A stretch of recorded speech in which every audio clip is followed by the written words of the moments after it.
Doctor, how is my brother? Nothing must happen to him. We've done our best. We couldn't really help him. What do you mean you have done your best? Then your best is not good enough. I'm afraid, Mr. Luga, he was brought in too late. And there's not much we can do to help him. Oh, no. He wants to talk to you. No, doctor. You won't do something fast. My father must survive. You won't let him die. You won't let him die. I never knew his Chief Donko's son. Yes, doctor. Yeah. He's the only dad that I have, doctor. Please save him, doctor. Then you heard it, doctor. Let's go.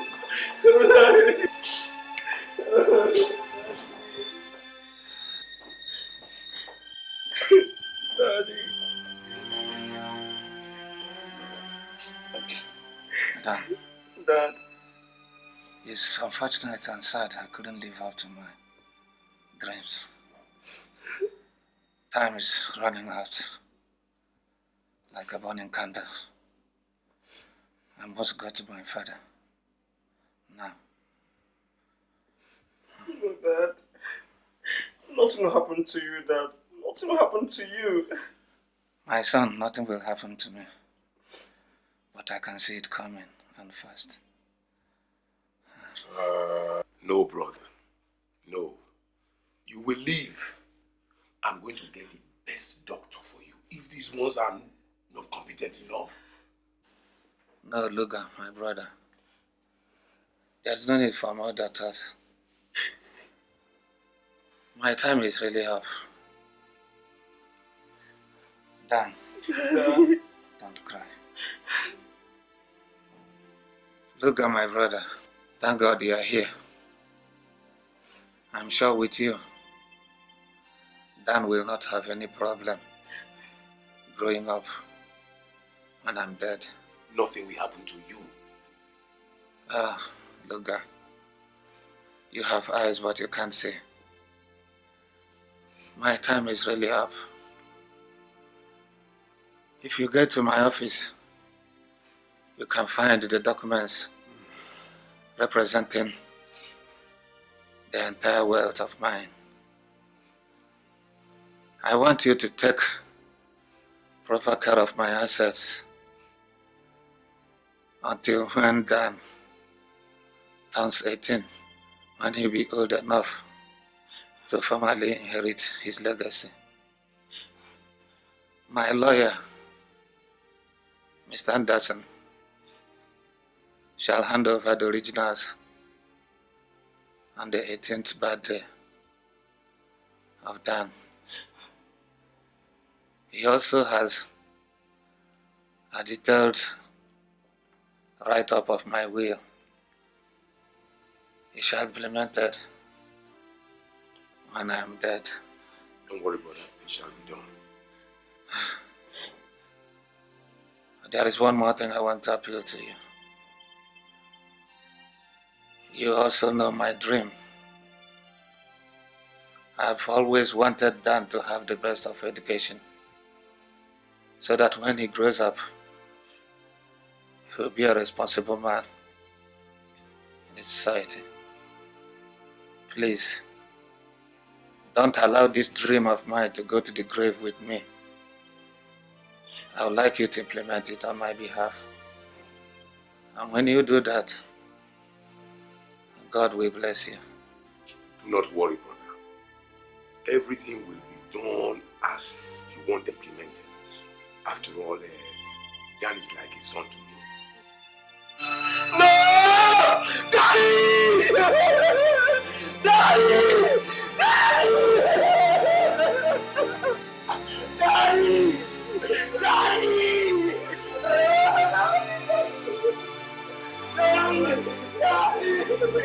Daddy! Daddy! No! Daddy! Daddy! Daddy!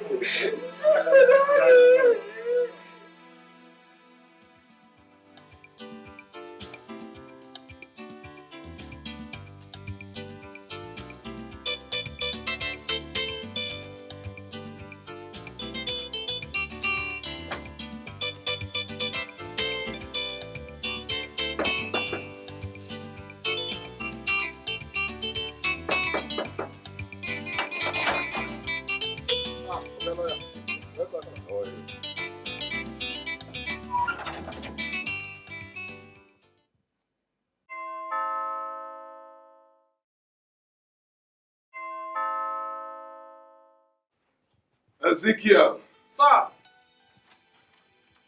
Open the door.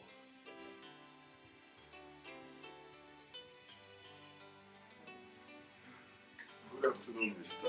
Luga. Good afternoon, Barrister Anderson. Welcome. Please sit down. Oh, for God's sake. Can't you forget about your brother's death and look into the future, Mr. Donko? He is dead and buried. Huh? And you still have a very busy future for yourself. You don't really know what I'm going through, Barrister Anderson. I don't even know how I'm going to recover from this irreparable loss. My brother was so dear to me.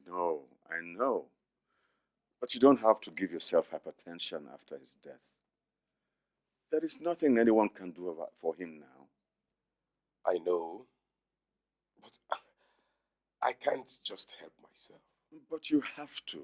I can't. You must wipe out all those ugly memories from your mind and live a normal life, Mr. Donko. You still have Dan and the property to look after. But I can't see the possibility, judging from your present state of mind. Oh, no, Mr. Anderson. You can be rest assured that my present state of mind cannot influence my intentions and abilities. You can be assured of that. Well, your late elder brother's greatest wish was to avail Dan the opportunity to good quality education and to make him a great man in future. I believe the realization of this dream will be the greatest and the most precious gift that you can present to him himself. Of course, you can be sure of that. You don't imagine that I will allow my brother's dreams to perish. I can't imagine that. But it just crossed my mind to mention it. By the way, do you know about the will, Chief DK Donkos? Well, I'm sure that you might have been given some brief idea about it and other relevant documents before he died. Well, actually, I was briefed about it. I was even given some photocopies of the documents representing his entire wealth. I have here the detailed copy of the will. I just claimed it from the bank.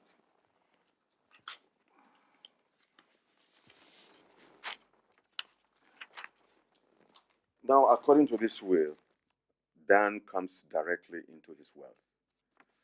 I read, DK Donko's will, that I must be dead when this will is read, that I am worth 130 million naira in cash and over 200 million naira in assets, including a textile company, 3 estates, 5 automobiles and electronics at the time of death. That my younger brother Luga shall inherit 20 million naira of the cash, 2 automobiles, a Mercedes-Benz V-Boot and a Honda Civic, plus 1 estate located at 23 JS Takaway, Abuja. That Luga's kids, Ife and Innocent, shall inherit 5 million naira each of the cash. That my son Dan shall inherit the rest of the wealth, including cash and assets. That my younger brother Luga shall temporarily handle my assets, excluding the liquid cash, until Dan turns 18 years. That on Dan's 18th birthday, his uncle Luga shall formally hand over all the property to him. That my lawyer, Mr. Anderson, shall then present to Dan the originals of the property and bank documents on his 18th birthday. That in the event of Dan's death before his 18th birthday, Luga shall inherit the entire wealth. But that in the event of Luga's death before Dan's birthday, when Dan too is dead before his 18th birthday, the entire wealth shall be inherited by Luga's kids, Ife and Innocent. And that my lawyer, Mr. Anderson, shall carry out the appropriate implementation of this will. D.K. Donko, in blessed memory. I hope you understood every bit of this will, Mr. Donko. Oh, sure, I do. Well, in line with the provision of this will, I would suggest that you come to my office tomorrow so that we can see the bankers together and probably get part of your legacy and that of your kids executed. Oh, no, I will be busy. I can't make it tomorrow.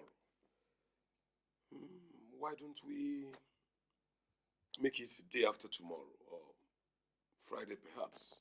Yes, Friday will be very good for me. Thursday is one of my busiest days, 1 or 2 court cases to attend to. So Friday will be okay. That'll be all right. That'll be fine. I must take my leave now, Mr. Donko. Thank you very much for coming. All right. By the way, what is Dan?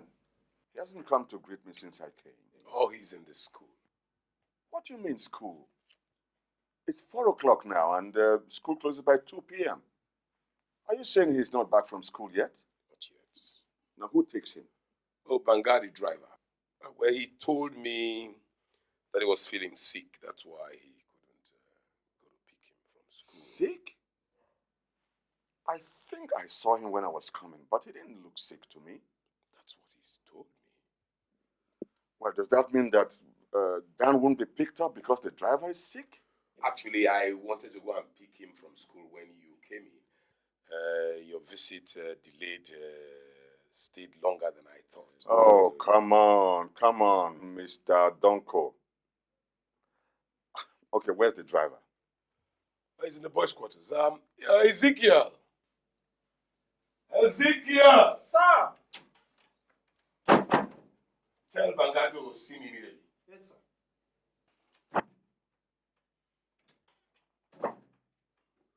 Good day, sir. Banga, why didn't you go to pick Dan from school? Oga, you asked me to wait that you want to... Liar! You told me you were feeling sick. Oga, you told... You think you can lie against me? You fool! But Oga, It's all right, it's okay, it's okay. Now go take the car and go for Dan. Yes, sir. But make sure you look by the roadside. You should be trekking home now, after having waited for you for so long, okay? Yes, sir. Okay. Imagine the embarrassment. The cheap fool trying to lie against me. I can't understand these things, Mr. Donko. It's barely 2 months now that Chief D.K. Donko died and was buried. I can't really place this strange attitude of yours. What do you mean? You mean you believe the cheap fool? I must take my leave now, Mr. Donko.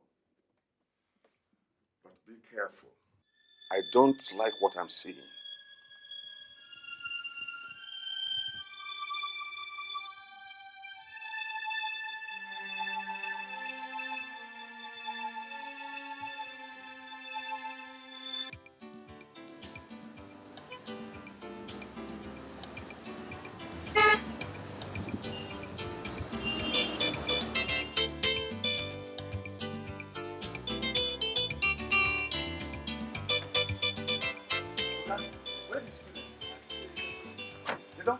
Nobody in this school. They don't go.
Please.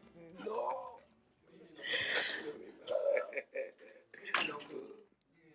Okay, welcome. Hello, my sweet boy. How are you? Come here, Banga. Welcome.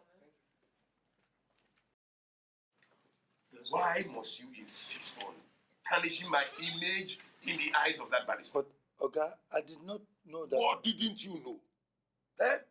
What did it? Can't you use this your dummy head for once? I'm sorry. Can't you? Well, I am through with you. I can't have a bunch of dummies around me and always putting me in trouble every time. Now, give me my car keys and get out. Oga, please. I won't repeat it again. From today, I promise, I'll be making use of my head properly and when necessary. Please, sir. I don't care. Give me my car keys and come tomorrow for your payoff. Oga, please. I say I won't do it again. Madam, please help me beg Oga. I won't do it again. I suggest you pardon him. I don't think he will repeat it again. You can't be serious, Anita. This boy will land me in trouble one day. It is wiser we put him away now. No, darling. I think he has learned his lessons now. Besides, he has a wife and kids to cater for. You can just pardon him, give him another chance rather than laying him off. Please. Well, for your sake, Anita, I can even forgive the devil. There's nothing I can do for you. Oh, thank you, darling.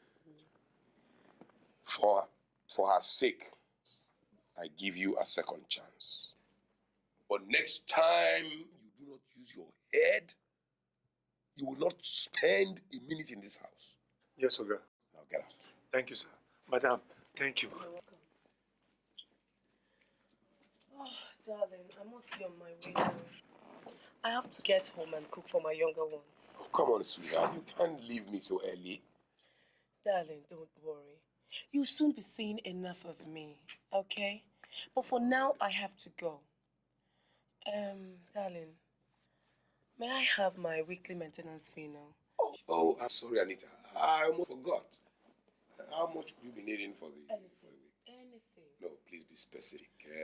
I can't imagine how much. Darling, any amount you think will be okay for the week. Anything. Now, name a sum. Okay, since you insist, I think 10,000 naira will be okay. I will minimize my spending. Are you sure that amount is not too meager for you to run within a week?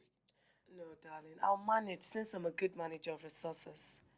Besides, I don't think I have much to spend on for this week. After all, I think I still have about 2,000 naira left from the previous allowance, yes. Okay, well, let me see. I guess I should have 10,000 here. 1, 2, 3, 4, 5, 6, 7, 8, 9, 10. This will be 10,000. Oh, thank you, darling. Thank you. You're such a caring hubby. You're one in a million. Look, Anita, let me assure you, you don't have to worry about anything. I am going to take care of you and your entire family. I think I would just better hurry up our marriage arrangement so that we get married soonest. Besides that, my children are tired of not having a mother at home to look after them. You know, since their biological mother died 2 years ago. For me, I am tired of being all by myself. You see, we all need that kind of a caring, sweet-hearted, kind and loving wife and mother here in the house. And there is no other woman that qualifies and has that kind of attributes that qualifies her other than you. Darling, do you really mean all this? I do. I'm flattered, but then it's my pleasure. I am glad to have you. I am the one that is glad. Well, darling, I should be on my way now. Yes, sir. Let me see you off to the car.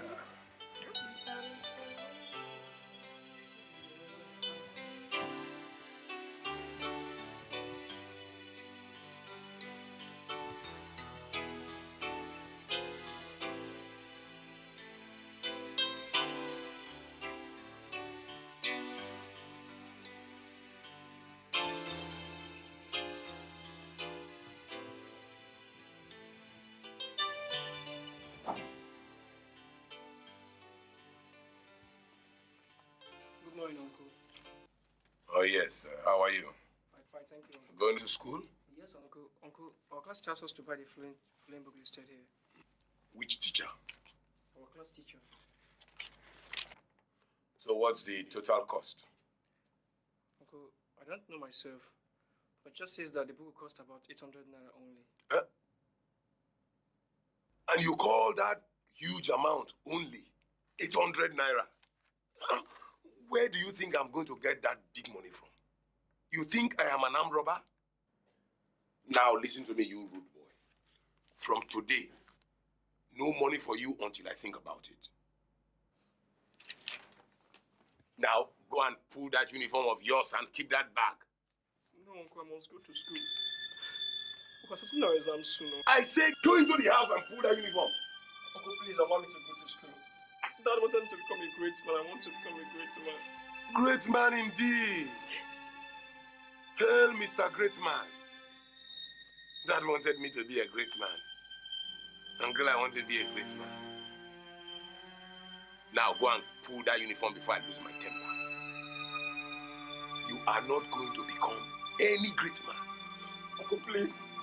Uncle, please allow me to go to school, Uncle. Now get out. Go into the house. Now, okay. Now go and pick a broom and sweep the entire compound. Useless son of a stingy father. Uncle, Dad wouldn't have forgiven you if he was alive. What did I hear you say? What did you say? Now go into the house immediately. Nonsense. Which dad? I'm calling from the grave.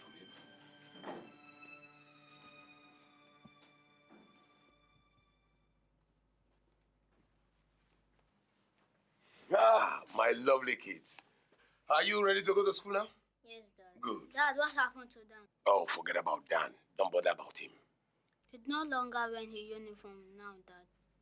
And he's crying. Yeah, he doesn't want to go to school. But Dad, he said you beat him. Yes, because he refused to go to school. Is it true you beat him? Yes, I beat him because he refused to go to school. He can't do that because he likes school. He wants to fulfill his father's dream. He's even about to start his final exam. He can't be mad enough to abandon it. Dad, I must talk to him now. No. Come back here. Come back. I want to go to school with Dan. What if he doesn't want to? He must be willing. I'm sure he wants to, Dad. No, he does innocent. He doesn't want to go to school. Innocent. Dad has henceforth stopped Dan from going to school. Dad, have you stopped him? No, I haven't stopped him. He must be lying. He can't go to school without Dan. Oh, you little fools. Listen, I do not want you to be fond of him. He's no good for you. He's good, Dad. He likes us very well. He even beats anyone who gave us trouble in school. Yes, Dad. He buys us ice cream. Oh, little fools. You won't understand. Anyway, come and go into the car. Go without Dan. No, you have to. Banga! Come and take these kids to school. There's something wrong with their head. No. No. Take them. Come on. Leave. Carry them. Come on. Now. Now. man is not a school material. Go, go, go, go, go, go.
Luga. This is Anderson. I hope I didn't wake you up. Well, sure you did, but never mind. When did you come back? I've just arrived. I thought it wise to call you this early and book an appointment with you before you leave the house. I want to see you later this afternoon for an important matter. I'll come around, say at noon. Is that okay by you? Well, sure. Good, thank you very much. Till then.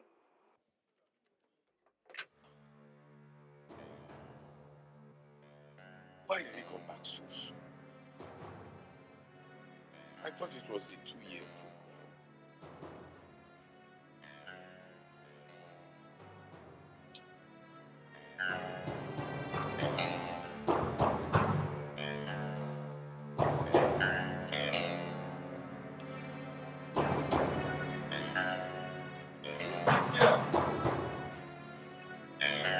Ezekiel!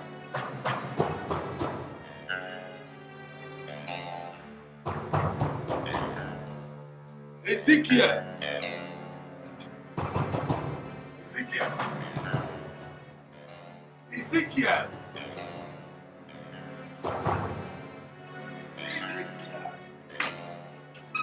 Ezekiel! Ezekiel! Ezekiel! Where have you been? I was in the garden. Doing what? I was trying to trim the flowers. Is that your duty? No, sir. But I wasn't doing anything. So you turned yourself into a gardener? Yes, sir. Something like Now you must be very cautious in this house. Now, I want you to go out this morning and buy a new set of clothes for Dan. Barrister Anderson has just returned from Germany. And he will be coming here this afternoon. Listen, I do not want him to notice anything that has been going on in this house. Okay? Yes, sir. Right. If you go to my bedroom, you will find money on my table. Okay? Meanwhile, call me Dan.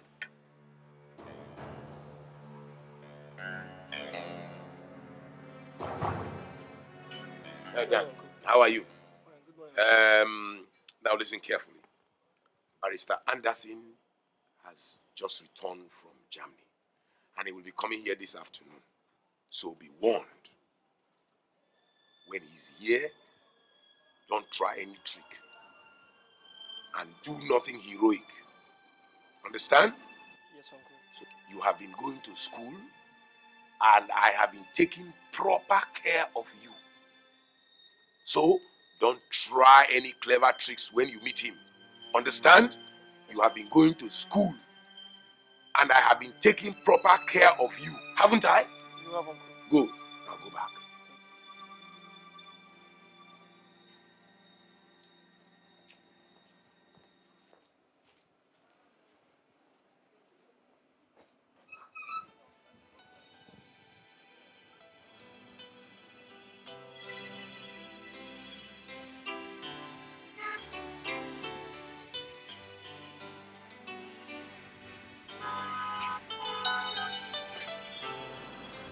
Oh, send her in immediately. Hi, darling. Hello, Anita.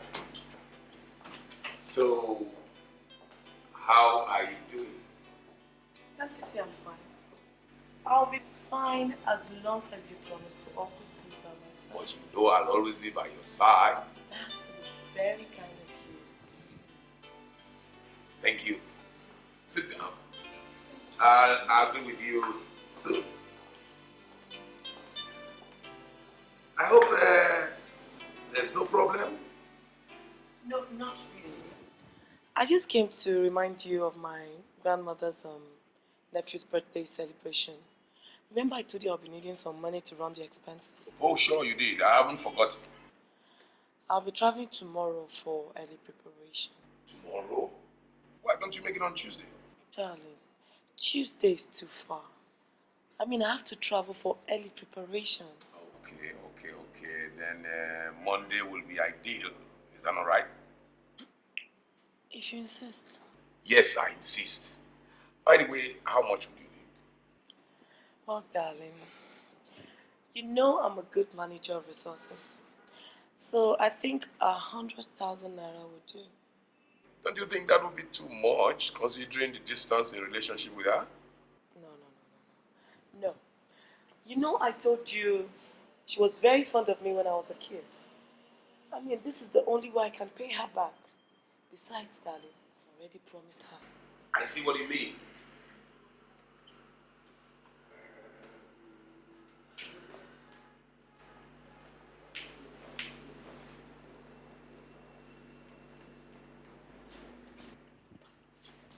You know what I'll do?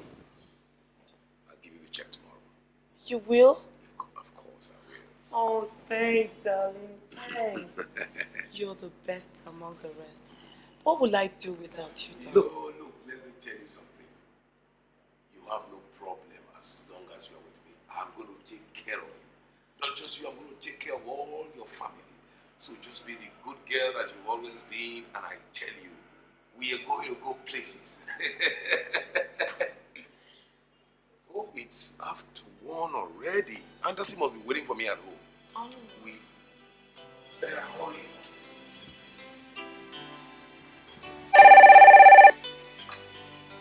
No. Oh, Anderson, I'm sorry. I'll be with you soon.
I'm sorry, Mr. Anderson. I was a little bit delayed in the office. Never mind. You're welcome. Yeah, thank you. Please. So, how was your trip to Germany? It was very good. In fact, I was able to complete the program. Yes. So, how have you been enjoying your matrimonial life? Or would I say your engagement life? Call it anything, Barrister. But for me, I think we're already in matrimony. Yes. He's the best husband I've ever seen. So, when is the real marriage? Very soon. Very, very soon. Don't worry. We'll invite you. No, yeah, it cannot be later than soon. Maybe next week. Yeah. By the way, where's Dan? I've not seen him since I came. Oh, he's inside the house, darling. Please call Dan for us. Okay, it's my pleasure. Oh, dear. It's over a year and a few months that I've seen him last. He must have grown very big now. Oh, yes, he's becoming a man. Yes. Well, Mr. Luga, you know, as I know that Dan's birthday, 18th birthday, is coming up in 3 months' time.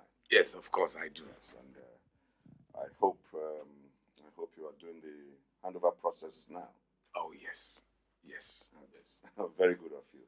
Very good of you. Wow! What am I seeing? Who is this? Good afternoon, sir. Oh, come on, my boy. You're so big now. How have you been doing? I'm fine, sir. Yeah. You must be out of college now, isn't it? It is, sir. How was your result? Yes, he's out. His own was among the over 100 candidates that were withheld. Withheld? Was there any sort of exam malpractice? Yes. There was mass cheating, according to the principal. Oh, excuse me, Mr. Luga. I'm asking him, not you. Please. Okay. Okay. Now, Dan, was there any sort of exam malpractice done by the students during the examination? And if there was, were you particularly involved in the act? Yes, there was. But I did not participate myself. Are you sure there was any cheating? Tell me frankly. Come on, tell me. Yes, there was. I see. Why are you trembling? Is anything the matter? I have a little fever. I see. What happened to your arm?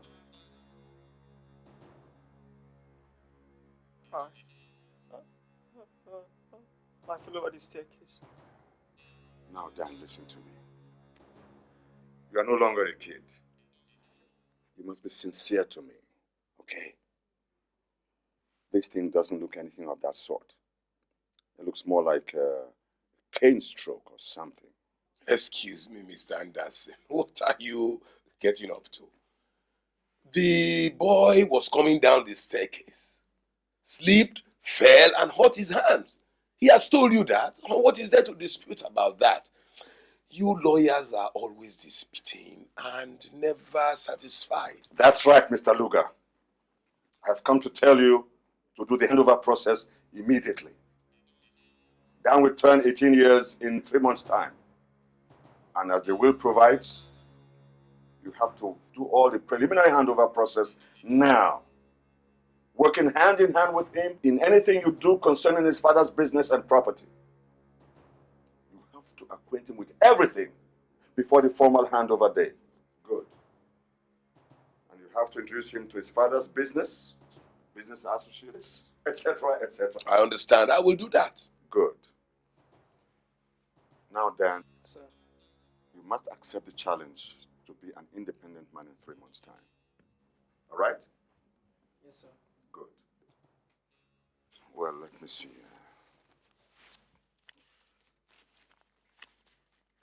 Why don't you have this? Just buy yourself something, some granules or something. No, sir. Thank you, sir. Come on, take it. No, thank you, sir. Why don't you take the money? Don't you have anything to buy with money? Go ahead and take it. Yeah. Good, that's my boy. I'm grateful, sir. I'm grateful, sir. All right. Bye. Bye. I will see your principal, Dan, to find out exactly why your result was withheld. And if I don't get any satisfactory reason, then I'll see the like authorities for more inquiry. No. You don't need to do that. I will personally have to. What's wrong with this stupid lawyer? How much did he give to you? 1,000 naira, uncle. Let me have it. No, uncle. I want to buy soap and cream with it. I have neither of them. You want to buy soap and cream? When did you start using cream? Come on, let me have the money. Give it to me. After all, you didn't need it. It was I who asked you to collect it so that you can give it back to me. But, uncle... Someone shut up here. Get out. Come on, go into the house. Fucking giddy ass. Where do I go from here? What have I done wrong? Things are falling apart. I don't know where to go. I've no place to go to. Where do I go from here? My brother, I can't really understand him. You mean Oga? He's so wicked and devilish. Just imagine what he's turned that boy into. A mere houseboy. Yes, he's supposed to be the heir of his father. It is terrible. The worst is stopping him from going to school. Actually, he has denied him of everything. If not for Madame that gives the boy money secretly, the boy will have died since. Yet, the money belongs to him. He only gives her later he calls his fiancée. Could you imagine? He bought her a brand new car, rented a flat, bought her new set of furniture and the electronics. He even did a task to be giving her 10,000 naira weekly to take care of herself and run of the house. That one a small thing. He also gave her 100,000 naira to pay for the expenses for her grandmother's nephew birthday party. Imagine that. Just that. And he can't even give the boy down. Common 10 naira to buy anything. He has induced so much fear on the boy that the boy panics and shivers on hearing Luga's name. To the poor boy, Dan, Luga is to be feared more than a tiger. Well, it is only God. It is only God that can help that boy. Let's keep watching.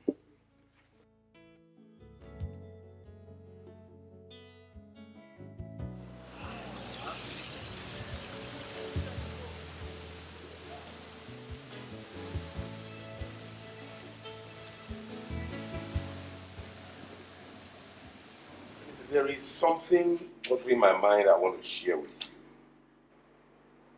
And what could that be? You see, Dan will turn 18 in the next 3 months. And as his father's will provides, he will now inherit his father's wealth. What do you mean? Which will? I don't understand. Just listen and you will understand everything. Just give me your ears. You see, all these wealth that I have today do not really belong to me. What? Yes. They belong to Dan's late father, my brother. And everything goes to Dan in the next 3 months. Wait. You mean all this? The business, cars, estate, everything belongs to your nephew? Yes. In the next 3 months. And then you become a pauper? No, darling. You don't imagine I will allow that happen to us. I have found a way out. Way out? I still don't understand anything. You will understand. Now listen. Dan inherits the wealth only when he turns 18. But the whole lot will come to me in the event of his death before his 18th birthday. Now where are you driving at? Come on, Anita. Can't you figure it out for yourself? I inherit the whole lot if he dies in the next 3 months. But darling, you certainly can't imagine him dead in the next 3 months. I mean, he's robust, young, and very healthy. Who can see tomorrow? Anything can happen. It could be an accident or anything. Just anything. Darling, your thoughts are certainly dangerous. Do you really know where you're going? Of course I know. Just leave that to me. Do you think I'm a dummy? Like Ezekiel and Banga? Certainly not. Darling, I know how smart you are. But how is it going to stick? Of course, just leave that to me. I've planned all that out. The only person that really worries me now is that the balloon-headed lawyer, Mr. Anderson. Anyway, I have already planned how to handle him. But Dan has to go. Darling, is there no other way you can realize this goal without harming anyone? There is hardly no other way. Besides, of what value is Dan to you anyway? He's valuable dead. But darling, he's a fellow human being, for God's sake. He's your nephew. He's like your son. And even my son to be. Nonsense. He cannot be my son even in 1,000,000 times. He is the bad son of a stingy father. I hate him. How could his father have willed such a ridiculous amount to me? And then all the amazing great wealth, millions, estates, houses, cars and money to that naughty boy. I never liked him anyway. Well, if you know where you're going, then have it your own way. But think of it 100 times and be sure of what is really good for you. Please. Anita, you know that I know what is good for us. Listen, I'm quite sure things will work out perfectly.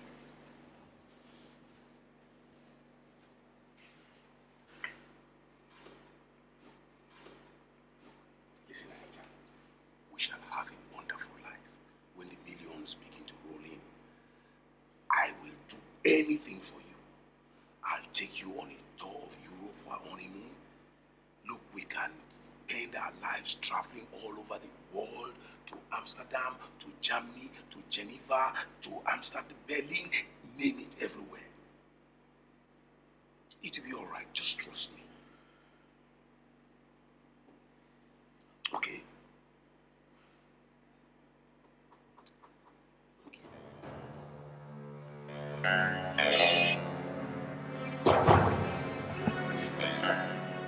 Oliver, what kind of job do you think that Luga wants us to put for him this time around? Do you have any idea?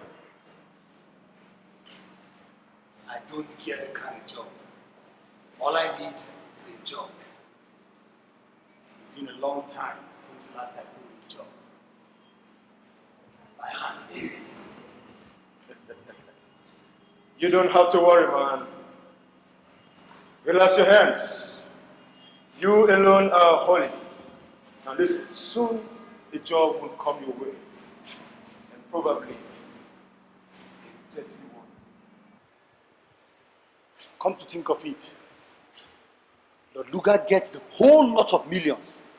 Should he succeed in eliminating that little boy before his fucking birthday, coming up fucking soon, Lord Luga becomes a millionaire. Shit! He will have a break. Man, I think Lord Luga wants us to put him to a permanent sleep. Yes. You know what I'm saying?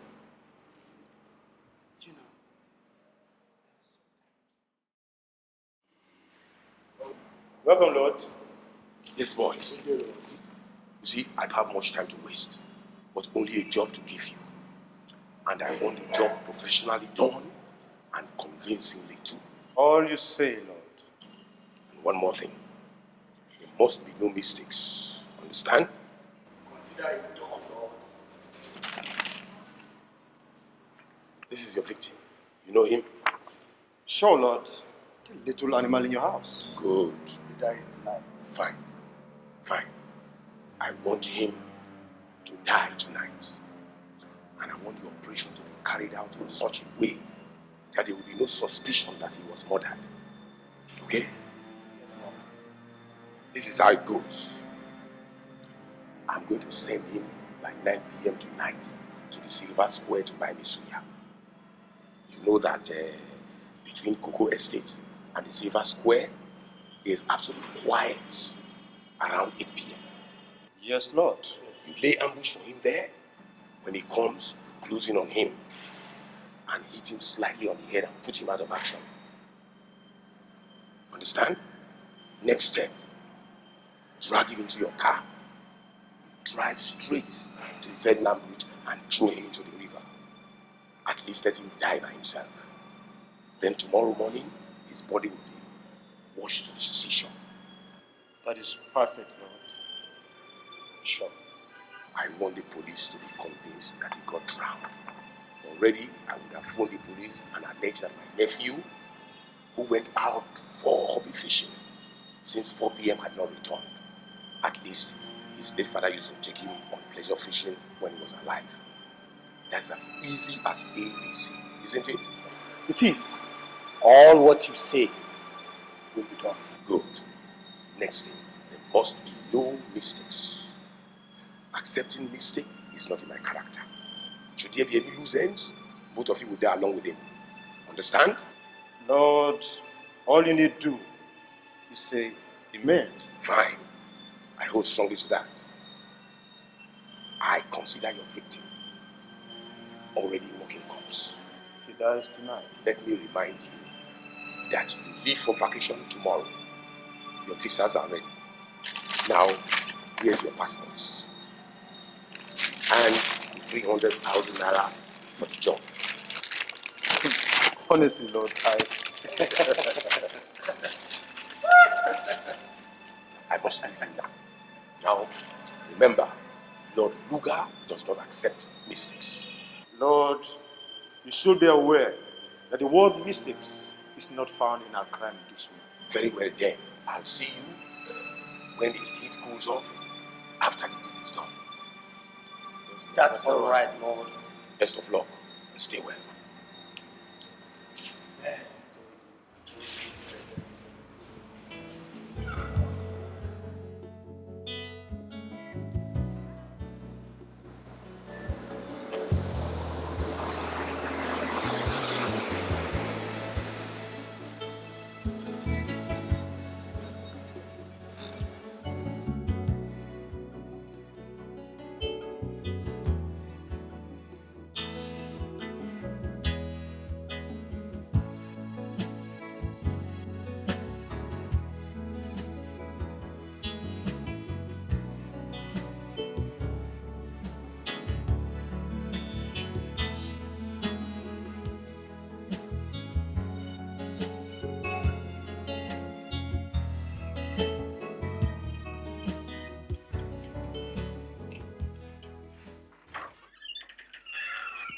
morning, Mr. Anderson. Oh, good morning, Mr. Luga.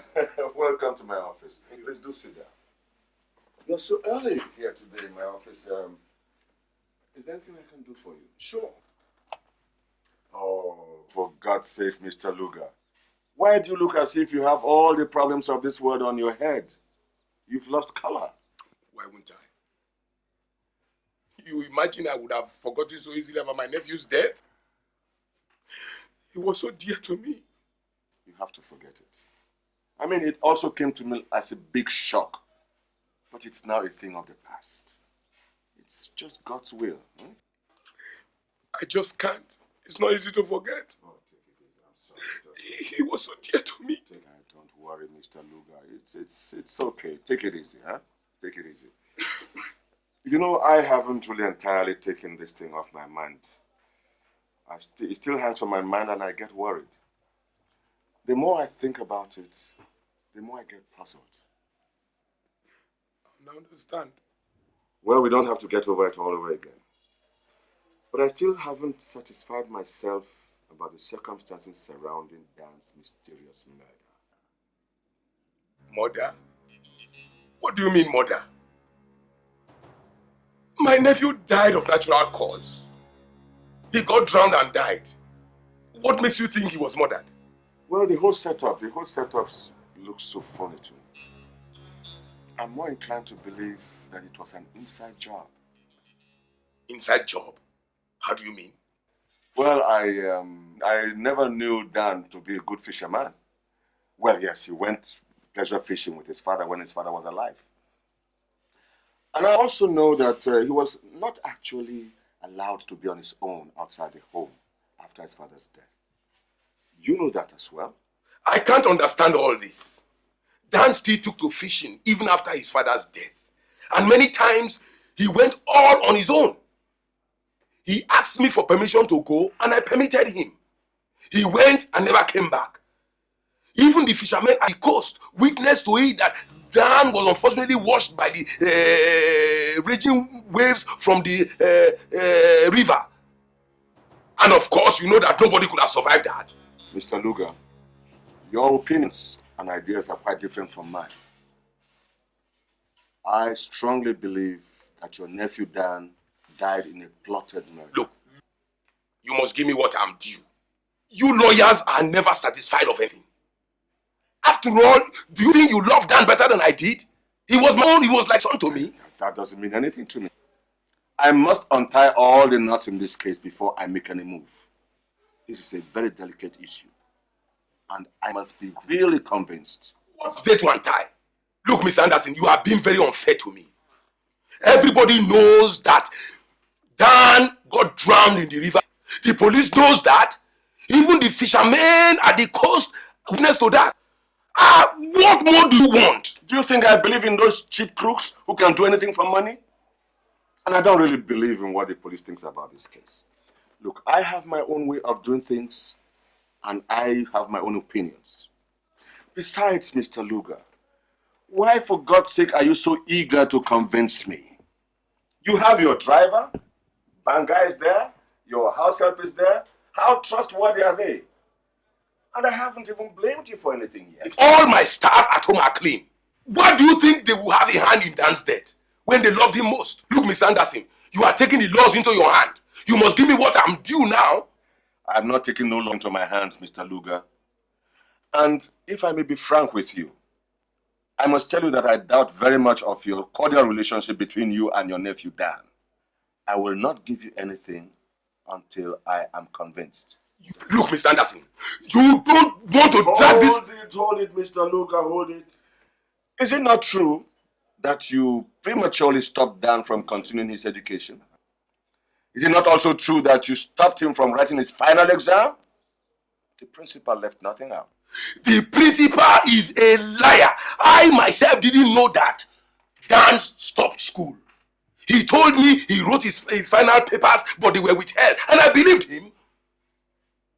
It was not until I met the principal that I know that Dan was playing truant in school. The principal has no right to lie against me. Look, Mr. Anderson, I must get what I want, or else I will sue you. Just sue me. Go ahead and sue me. But you must be reasonable with yourself. I found out about the relationship, about whatever was going on between you and your nephew Dan.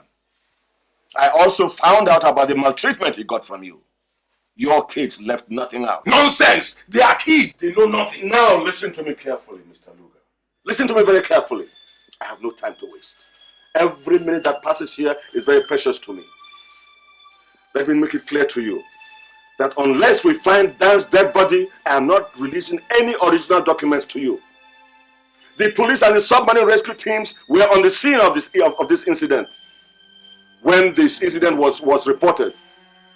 And they conducted a great search that went for 24 hours and stretched for 50 kilometers down the river. And they found nothing. Neither his living nor his dead body. Now let me make it very clear to you. Until we find Dan's dead body, I will not give you anything. You can never do that. You can never do that. His dead body might have been washed away to faraway distance and may never be found.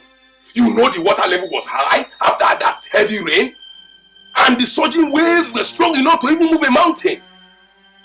His dead body might have been washed away to faraway distance and might have been eaten by the sea creatures. You may please yourself with all those foolish suggestions. Now one more thing, Mr. Luga. Tomorrow, I'm going to get a court injunction restraining you from representing or acting on behalf of DK Donko's business organizations. You'll be totally restrained from having any dealings of any kind with Chief Diko's businesses or properties that belong to Dan until this case is resolved. You cannot do that. No, you cannot do that at all. Listen to me. You have no legal right to do it. You must either be crazy or drunk. His body may never be found. I may be crazy, I may be drunk.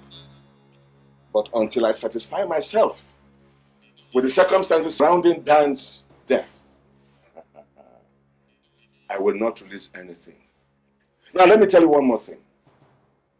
You may be walking into a wild, burning fire. Now, Mr. Luga, you may go. You may now leave, please. Please, you may now leave. I have a very hectic day ahead of me.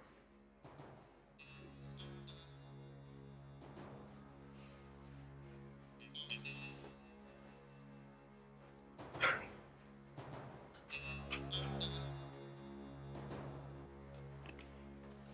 Thank you.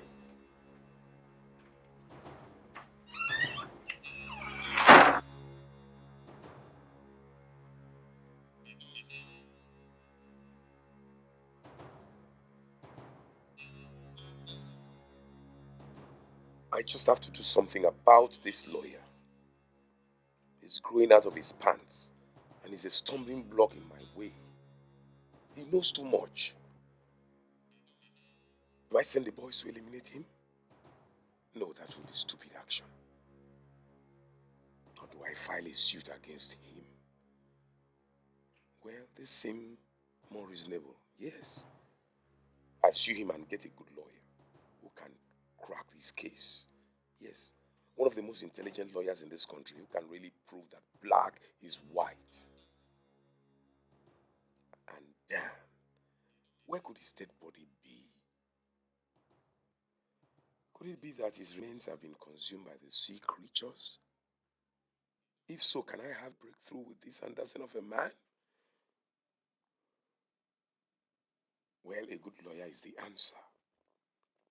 Then the principal. She talks too much. I'm beginning to think she should get a broken neck one of these days.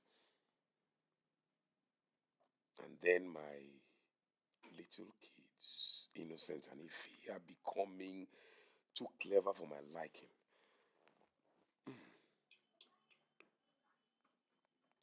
Maybe I should send them to my friend Howard Fish in Chicago to go and continue their studies there. But I really don't know what to do with Tafa, Banga, and Ezekiel. They are all loose ends. Oh my God. What do I do? Well, time will tell. But for now, a good criminal lawyer will do. Yes, a criminal lawyer.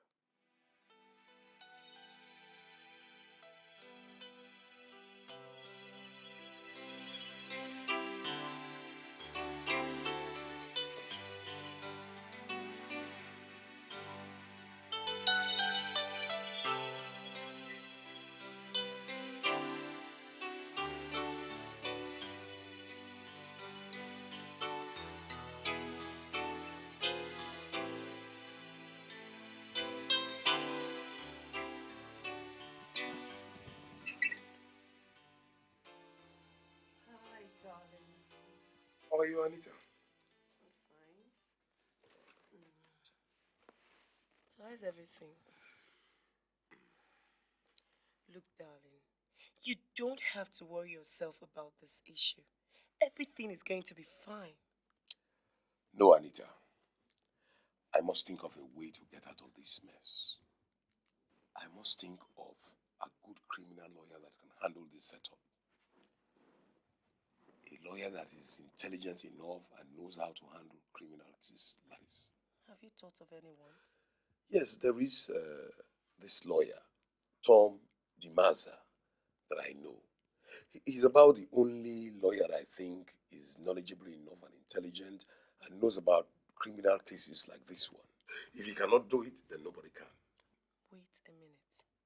Is it the same guy who cracked the Jamadi scandal? That's right, that's him. Once you can get his confidence, then all you need to do is just sit back, relax, and watch things go the way you want them. That's a wonderful idea. But my worry now is that the whole situation is now getting more complex to me. And Anderson is getting on my nerves. But darling, what might have happened to Dan's remains? How would I know? Maybe the sharks have consumed his body now. Or the river has washed him out to some distant place. I don't know if he will ever be found. Then why didn't you send your boys to find out? I sent my boys to Nairobi. Besides, the police and their marine patrol team have conducted searches along the river up to about 50 kilometers. Nothing found, no living body, no dead body. Don't worry.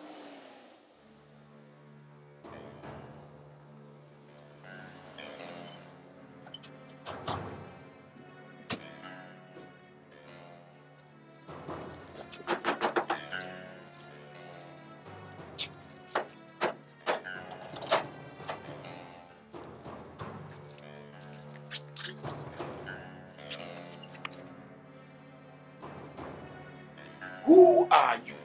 Federal Bureau of Intelligence. Even so, you have no right to walk into my house without permission. Sir, you're on duty. You can't just come into a gentleman's residence without any previous appointments. Madam, we have to do our duty. Sir, we have the warrant to arrest you for the disappearance and possible murder of one Dan Donko. You must be crazy. The police can't do a thing like that. Besides, this man here is a respected citizen who supports and protects the law. So what are you talking about? Madam, we know all that, but we must do our duty. Officer, Sir. arrest him. Yes, sir. What? Yes, sir. Contact my lawyers. Excuse me. Please. Can I put on my shoes? Do it first. We're waiting for you, sir. Sir, we're waiting. Shall we? Let's take him away. Excuse me, sir. Please. Madam.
life is threatened.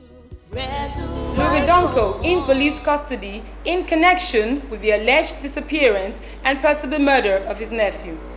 Federal government approves the appointment of John Henry as the new ambassador to Germany. Ms. Chioma Edwards from Nigeria emerges as the next Miss Africa. Good evening. You're welcome to the news update on TFP TV. I am Brenda Austin. What? Mr. Luga Donko, Managing Director of Donko Textile Company and young brother of the late Chief D.K. Donko, has been arrested by the police and will be charged to court for alleged kidnap and possible murder on his nephew Dan, who is now believed dead by the police. Dan, an 18-year-old boy and heir to his late father's over 200 million naira worth of cash and property, disappeared barely 2 months to his 18th birthday celebration, a day he was billed to formally inherit his father's legacy. It will be recalled that 3 weeks ago, Dan was reported to have gone for pleasure fishing but never returned home. Eyewitnesses at the riverside, the alleged scene of incident, swore that Dan got drowned while fishing.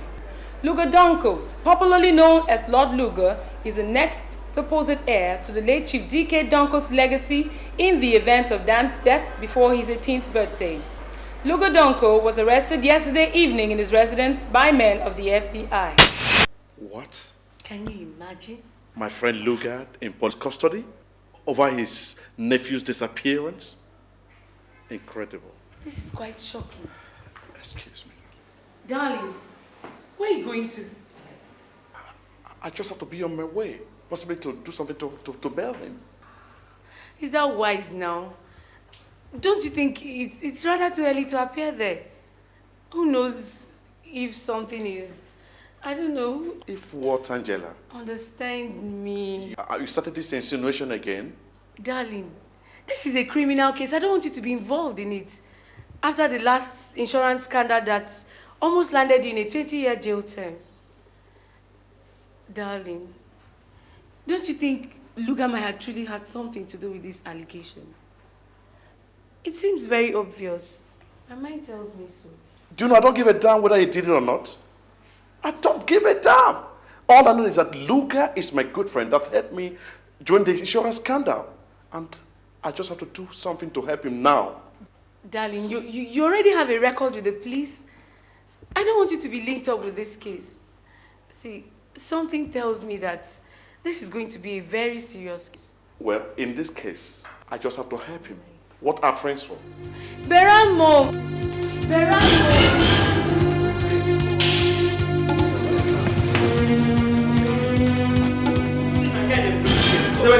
I know what that case. Why? Hey, you fall. Gentlemen. Welcome. Yes, what can we do for you? I am Johnpaul. I'm here to see one of your detainees, Mr. Luga Donko. I understand he was arrested and was brought in here yesterday. You mean Lord Luga? Exactly. Oh. Okay. We have been instructed not to allow anyone see him except his lawyer. But I'm his friend, and he sent for me. In fact, I was here yesterday. The officer on duty said that I should come back today so that I can arrange the lawyer of his choice. Please, it's necessary I see him. Anyway, I don't really think it's safe for us to allow you see him. At all, at all. But since you said you have to see him in order to arrange for a lawyer of his choice, I will let you see him based on that reason. Corporal. Sir. Take him to Lord Luga's cell. Sir. Excuse me? You just have 5 minutes to discuss with him. 5 minutes, not a second more.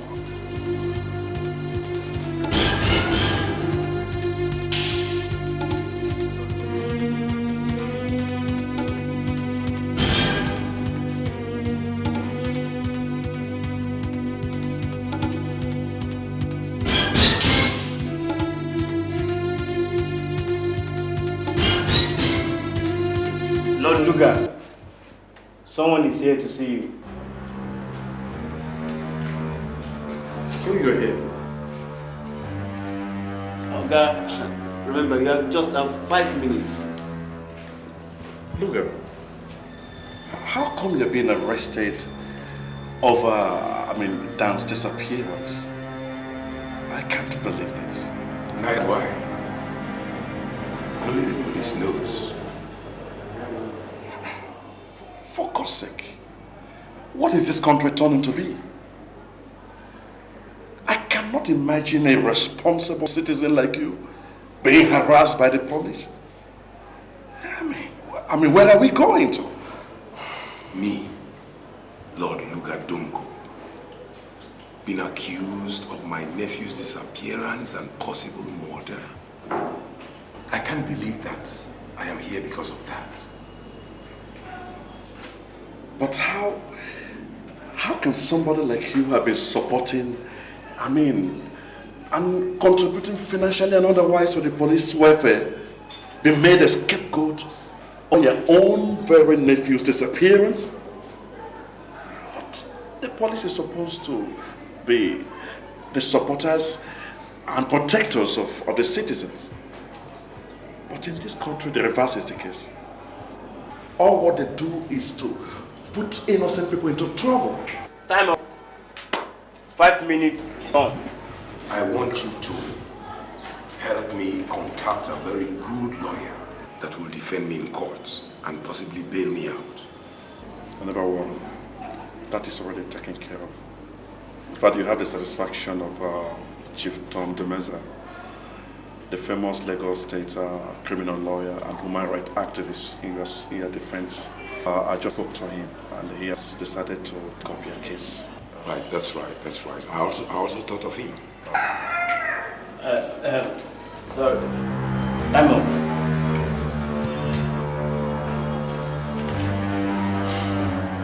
Well, excuse me. Well, Luga, I just have to start to let me go now. I'm sure everything will be okay. I hope so. Thank you very much for everything. I'll rely on you. No problem. I will do my best. Goodbye.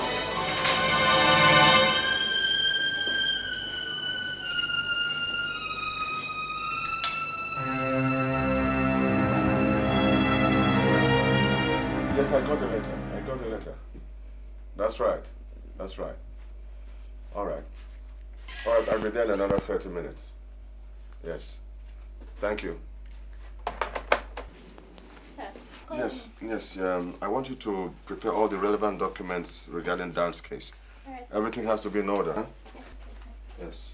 Mr. Luke's going to be taken to court tomorrow morning. See, this is one of the most complicated cases I've ever had in my entire career. Do you understand? Yes. So get cracking. I have an appointment with the Attorney General.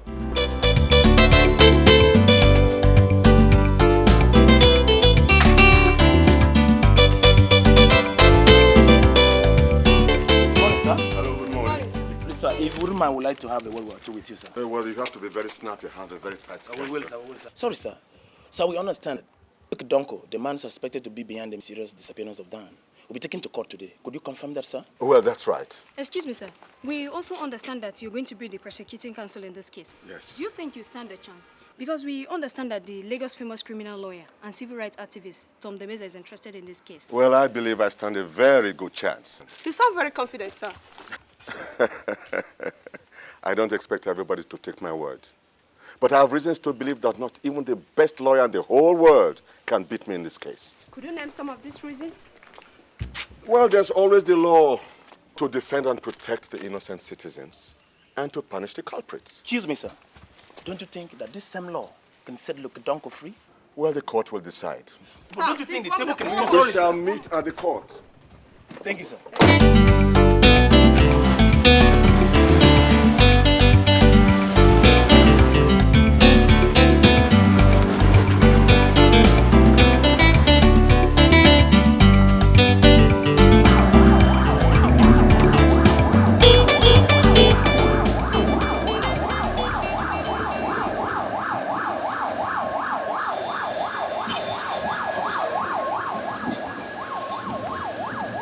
Quickly.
that you, Mr. Luga Donko, of number 25 JS Tarkaway, on the 30th day of April, killed your nephew Dan Donko, contrary to Section 274 and Section 299, subsection 1, respectively, of the Criminal Code and punishable by death.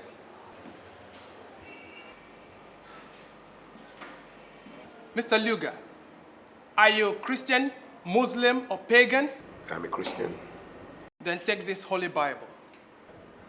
Please say after me, I do hereby swear that the evidence I'll give in this court shall be the truth, the whole truth, and nothing but the truth. So help me God. Guilty or not guilty? Not guilty.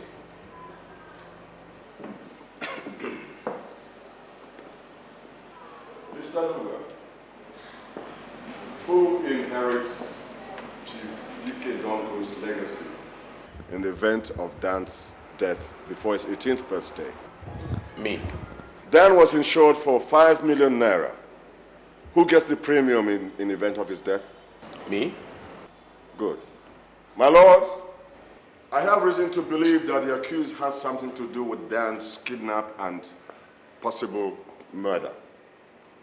2 years ago, before Dan's father, Chief D.K. Donko, was about to die, as his personal lawyer, he alerted me to keep close watch on his brother, the accused, who was to take care of Dan's legacy until he gets to 18, when he will now formally inherit his legacy. The late chief reasoned that 2 clauses in his will might be very tempting for Mr. Luga. Let me read one of the clauses. That in the event of Dan's death before his 18th birthday, Luga shall inherit the entire wealth.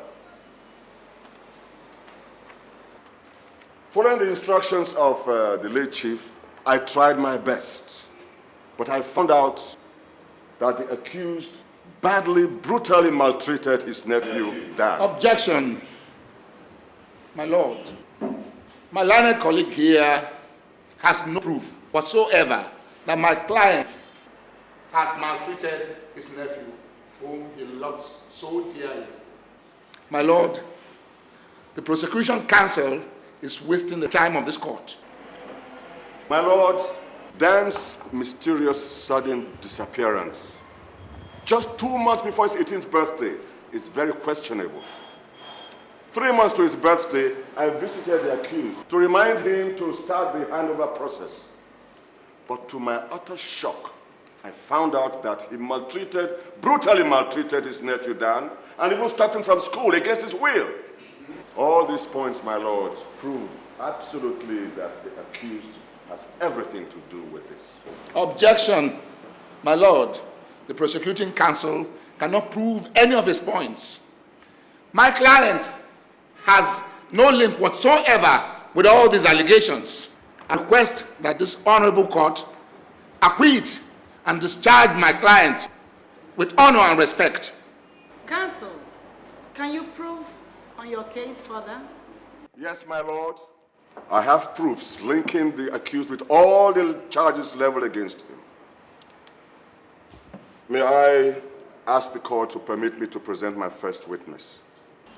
The prosecuting counsel can proceed and present his witness.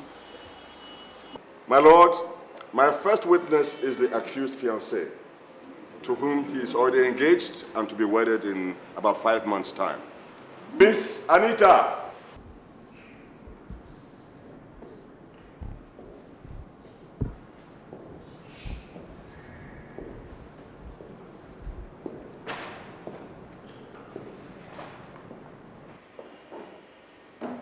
My lord, I believe Miss Anita is part and parcel of the accused and close enough to know him very well. Miss Anita, could you please introduce yourself to the court, name, address, etc.? Thank you. I am known to my fiancé, the accused, as Anita. So you are very close to him and you know him very well? Yes, very well.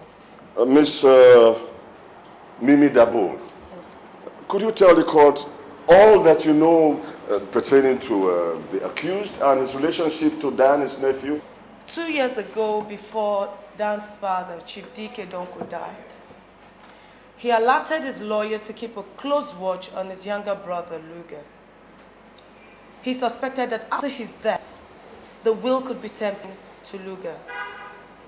Anderson alerted the FBI and I was sent to keep a close watch on his younger brother, Luga. I came to him like any other beautiful girl, and he stupidly fell in love with me and soon wanted to marry me. We became so close to each other that I found it very easy to be watching every of his moves, both home and other places. I soon found my dramatic fiancé badly maltreating Dan. He hated Dan so much that he couldn't even give him a penny for his school expenses, not to talk of other things. But, on the other hand, he used Dike Donko's wealth in raining expensive gifts on me. He secured me a new flat, bought me a Honda Jeep, furniture and electronics. He used to give me 10,000 naira weekly for my self-keeping. He even at a time gave me 100,000 naira to finance my grandmother's nephew's birthday celebration. Upon all this, Dan the next heir got nothing from him apart from incessant brutality. He even stopped Dan from writing his final exams. In short, Dan was made a houseboy in his own father's house. He was always cooking, washing, cleaning, and trimming the flowers when there was really a house help, Ezekiel, for all this purpose. Objection. My lord, all this storytelling have not linked my client with the disappearance of a nephew. I have proofs, my lord. My dramatic fiancé was usually foolish and crazy enough to tell me most of his intentions. When Dan's birthday was approaching, he became frightened that he was soon going to lose all the glories to Dan, his nephew. He told me that the only way out was to wipe out Dan. He said that Dan had to go for him to continue enjoying Donko's wealth. I warned him, but he still insisted. I then alerted my boys to take charge and follow all his moves. Objection. My lord, this witness cannot prove any of these wild allegations. Miss Memudabu, can you prove further on this note? My lord, what more proof does this court want? I am a police officer sent by the FBI to investigate all his false moves. I have just told this court what I saw, heard from the accused. Here's an audio cassette. It contains at one time my dialogue with the accused when he plainly told me that Dan had to go. My lord, may I tender this as an exhibit? Very well. Mark it Exhibit A1. You can now play it for the further hearing of the court.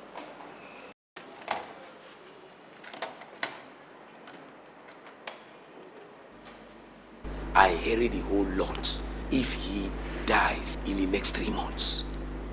But darling, you certainly can't imagine him dead in the next 3 months. I mean, he's robust, young, and very healthy. Who can see tomorrow? Anything can happen. It could be an accident or anything. Just anything. Darling, your thoughts are certainly dangerous. Do you really know where you're going? Of course I know. Just leave that to me. Do you think I'm a dummy? Darling, I know how smart you are. But how is it going to stick? Of course, just leave that to me. I've planned all that out. The only person that really worries me now is that the balloon-headed lawyer, Mr. Anderson. Anyway, I have already planned how to handle him. But Dan has to go. Darling, is there no other way you can realize this goal without harming anyone? There's hardly no other way. Besides, of what value is Dan to you anyway? He's valuable dead. Objection. My lord. Professionals are known to mimic people's voices all over the place. My client's voice may have been mimicked by Mimi and the mimics. No wonder her name is Mimi. Overruled. I suppose you have every respect for the truth, reality, and the rule of law. Yes, my lord. Any further cross-examination of the defense counsel? Yes, my lord. Miss Mimi Dabo, you say that my client used to give you the sum of 10,000 naira every week for your safekeeping. That's right. He once gave you 100,000 naira to finance your great-grandmother's nephew's birthday bash. Yes, I said so. And that he also bought for you a Honda Jeep and a house. That's right. My lord, it means that Miss Mimi Double could be charged as accessory to crime if my client will have to be prosecuted for the false allegations leveled against him. She may have colluded with my client or actually spearheading the campaign to wipe him out, because of course she's benefiting from it.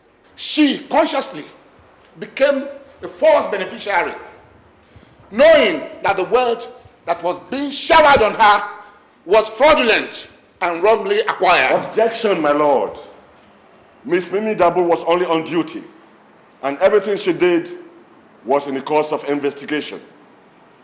It may interest the court to know that every gift and every kobo that she received from the accused in the name of their relationship was kept at the FBI headquarters, safekeeping for Dan's benefit.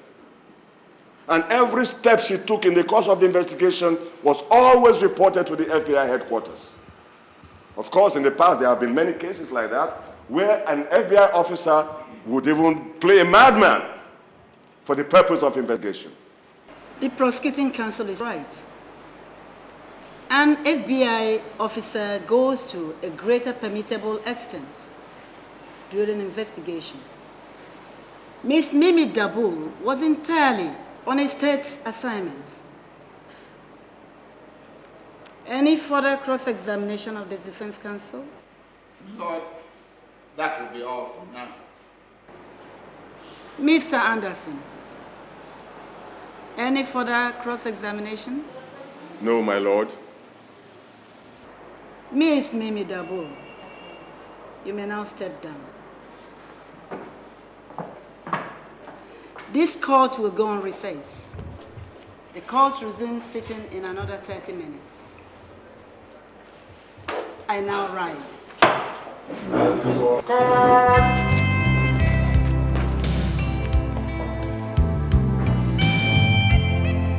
My lord, may I request the court to permit me present my second witness.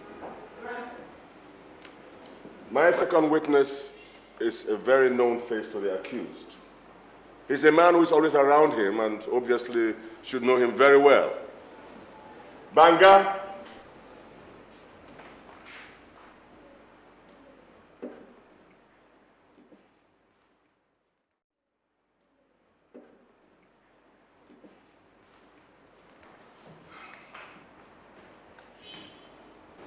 Banga, please could you properly introduce yourself to the court? I am Detective Sergeant David Ademola of FBI Headquarters, Lagos. The accused knows me best as Banga. I am his personal driver. Oh, his personal driver? Yes. Well, that is a position that must have afforded you the opportunity to give him a close marking, right? Really? Good. Now, Mr. Banga, could you tell us all you know about the accused and his relationship with his nephew, Dan? Was there anything that you observed in the home that was awkward? Yes. Inspector Mimi Dabu planted me in Luga's house to watch over him when he told her he needed a driver. The first thing I noticed in the house was that the accused, Luga, and his nephew, Dan, were unusually relating, unlike blood relation. Dan was subjected to incessant brutality in the hands of Luga. Why was he brutalized and how? The accused often beat Dan badly whenever he made a polite request. He has no freedom of speech, nor movement, or of anything. Dan trembles whenever he hears Luga's name. To Dan, Luga is to be feared more than a tiger. So he had no freedom of any kind. My lord, that is human rights abuse of the highest order. So Dan was often brutalized whenever he made any simple request. Well, that means that he could not even request to be allowed to go fishing at the riverside. How could he ever think of that? That would be suicidal. As far as I know, and as long as I was in Luga's house, Dan never went for fishing. He never left home again when he was finally stopped from going to school. Who stopped him? The accused, Luga. One morning, Dan made his first attempt of requesting for some money to buy some books from the accused. Instead, he stopped Dan from going to school, saying there was no money.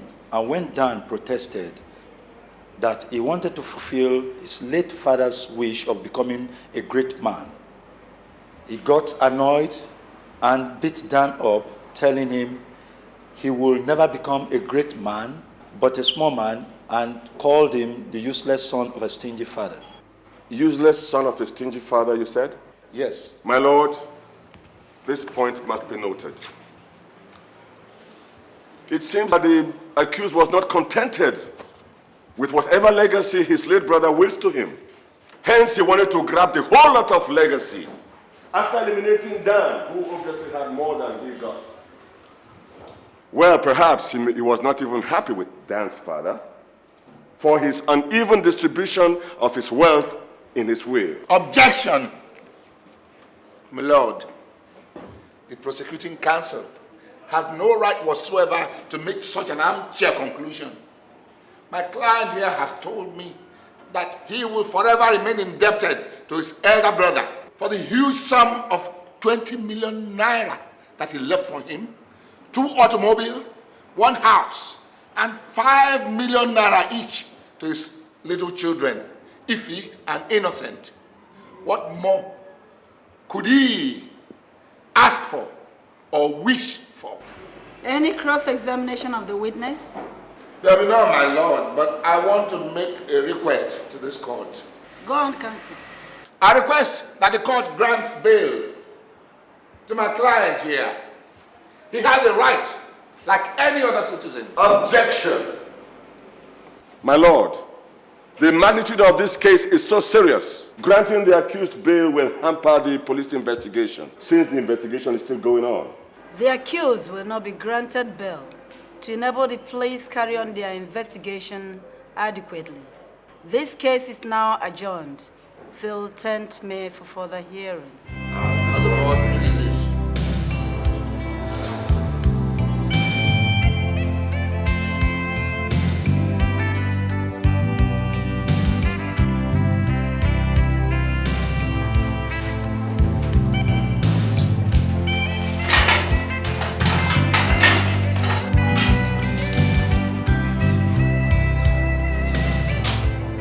Good day, darling. So how are you feeling today? Darling, I think I'm still in love with you. Will you still marry me?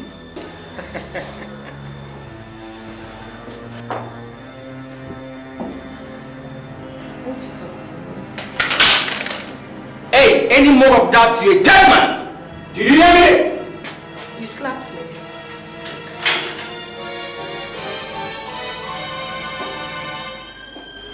You have the courage to raise those filthy hands on me.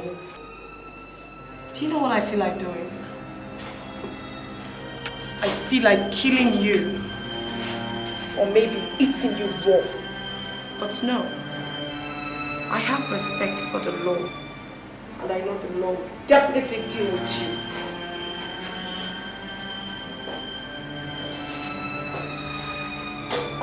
I'm afraid you've landed yourself in trouble. I never knew men like you could be as ferocious as a lion.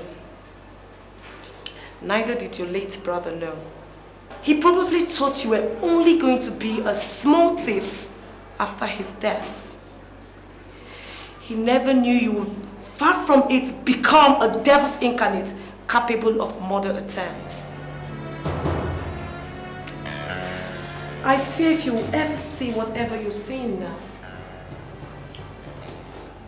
But even if you will, that's gonna be in another 20 years to come. But I promise you one thing. I promise you that Anderson and I, along with the government, will take proper care of your kids.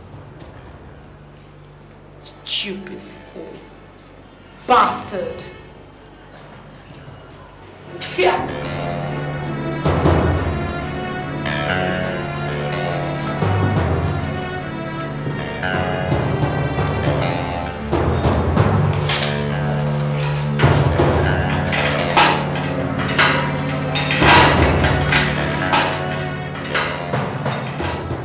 My lord, these two elderly men, full of age, are the fishermen who were with Dan when the accident happened.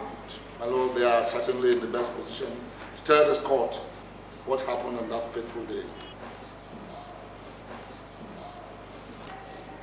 Do you speak English? Small.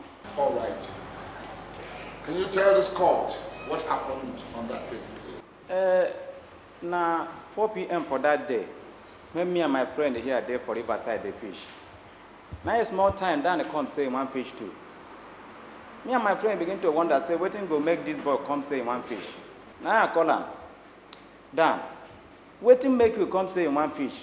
You be big man picking. Fish go break it from the house. Why you want come suffer? Now this boy come laugh. He come laugh. Call me Baba. Make it tell me. He come fish for pleasure. Not be say you want to take and chop or you want carry and go market go sell. Now me and my friend come and that they watch him as with the fish they go. Small time this boy come for poto sleep. Hi. From that poto he fall goes inside water. As he fall inside water, this boy come the sharp for help. He come the sharp for help. Me and my friend here say water on the pass carry small. Now we run say make we help the boy. As we run make we help the boy, the water wave too much. Hi. And me and my friend no sabi swim. And the boy they go inside. And it's no good for old man there for house, make you go to bomb for rope. Now I pick a race. Go find person where sabi swim. Before me and the man they don't come back. Dan they don't drive finish. The man enter water. They find that. The man enter water. They find that in museum. Describe where we they cry here. Now small picking for the one where we cry for that. It's all right, Baba. It's all right, Baba. It's all right, Baba. We understand your feelings. My lord, you have heard the fishermen who were with Dan when he met his sudden death. They have taken their time to account vividly and in pains how Dan's life marked its worst point in life. My lord, what else is there than to discharge my client and acquit him with honor and respect? My lord, the truth has been revealed. The truth has been revealed. My lord, I ask that this court do justice now. Any cross-examination, Mr. Anderson? My lord, I have a few questions to ask the witnesses.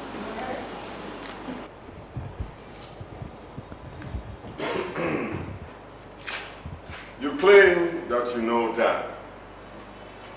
And you also claim that you were with him when he drowned in the river.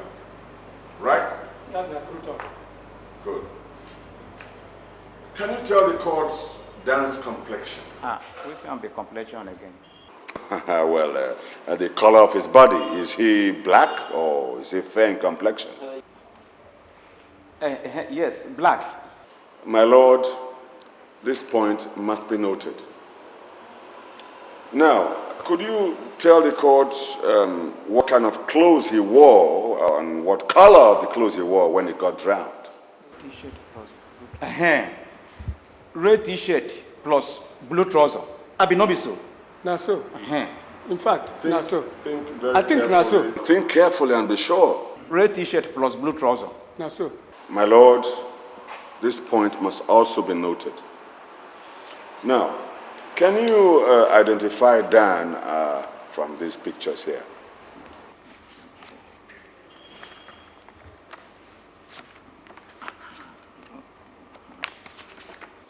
Thank you. My lord, this is Dan as the witnesses have identified him. The Dan who drowned in the river. But my lord, this is the true picture of Dan that everybody knows. Please, would you compare the two pictures to see if they are the same people or even alike? They are two different people altogether. Thank you very much, my lord. But that is the Dan the witnesses know. You cannot see that the witnesses' information does not tally with the report the accused, Mr. Luga Donko, gave the police when the case of Dan was reported. The witnesses claim that Dan was black in complexion, whereas Dan is fair in complexion, unlike the witnesses claim. Everybody who knows Dan would swear that Dan was very fair in complexion, but the witnesses claim that he was black in complexion and that he wore a red t-shirt on blue pair of trousers the day he drowned. But Mr. Luga's report to the police was that he was last seen on green-gray designed jumper. But that is the idea the witnesses have of Dan.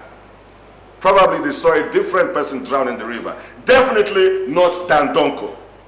My lord, I can see that the defense counsel is wasting the time of this precious court with these false witnesses whose pockets must have been filled before they came here. Probably they didn't do their homework very well. Any more witnesses from defense counsel?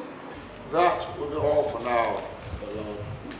Any more from prosecuting counsel?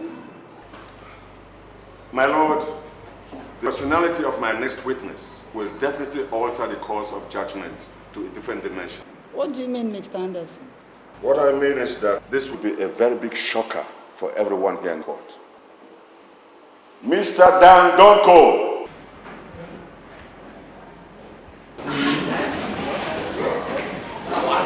The sudden appearance of the disappeared and suspectedly murdered Dan Donko has no doubt turned everyone on in this court. But I request the court to hear him out as to why he's still alive and what led to his present condition. The court will hear from Dan.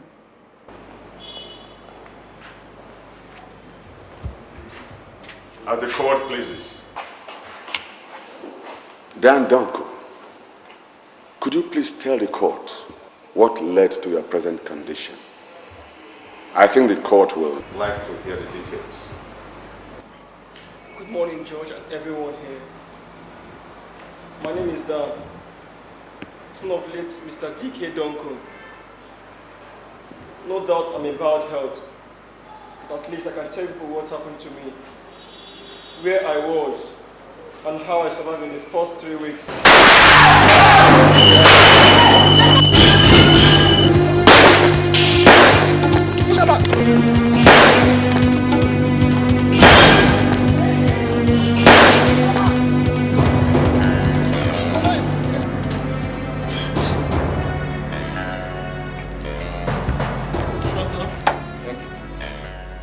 How is the situation? Perfect, under control, sir.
Can I help you? Can I use the toilet? Oh, the toilet. Well, go straight down the corridor and turn left. You see a number of toilets. You can help yourself out there. Thank you very much. Oh, you're welcome.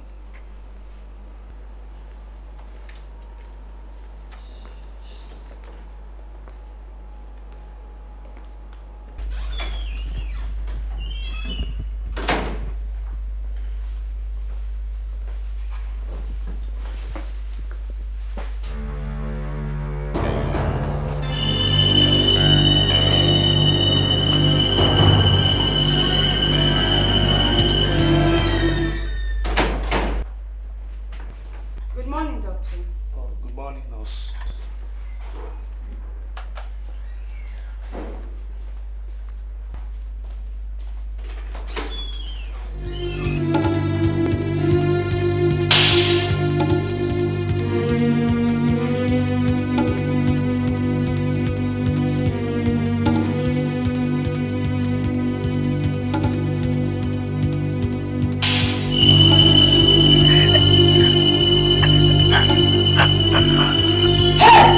Don't move. Any movement I'll break.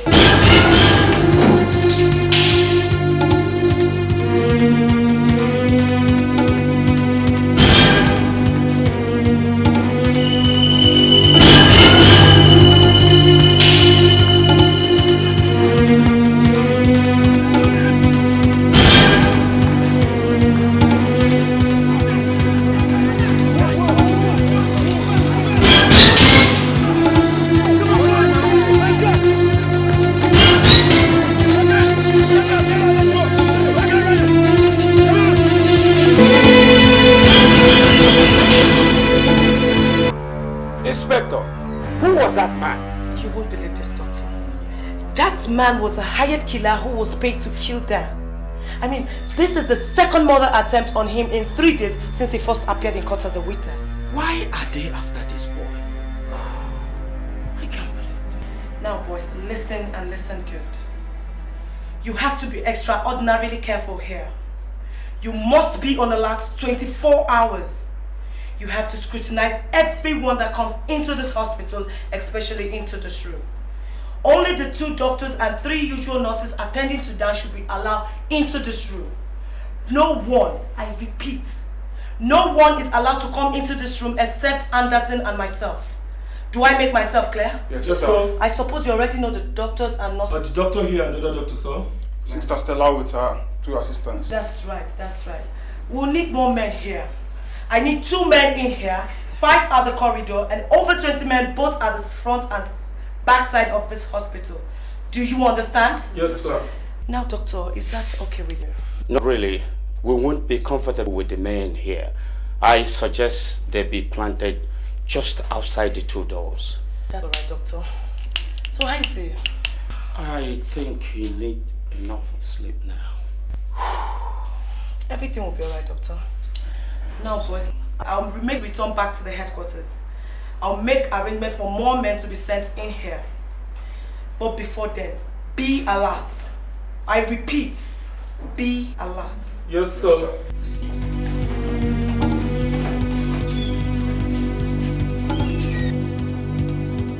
There's been a serious shooting here in the hospital. Second mother attack on Dan. Gunman escaped. I need about 25 more men here immediately in order to beef up the stronger security. Over.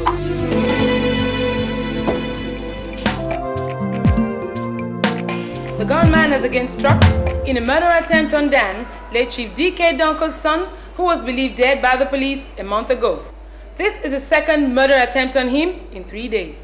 Stanley Johnson has a story. The gunman, who's disguised as a doctor, walked past the policemen on guard duty into the hospital to Dan's room and began to strangle him.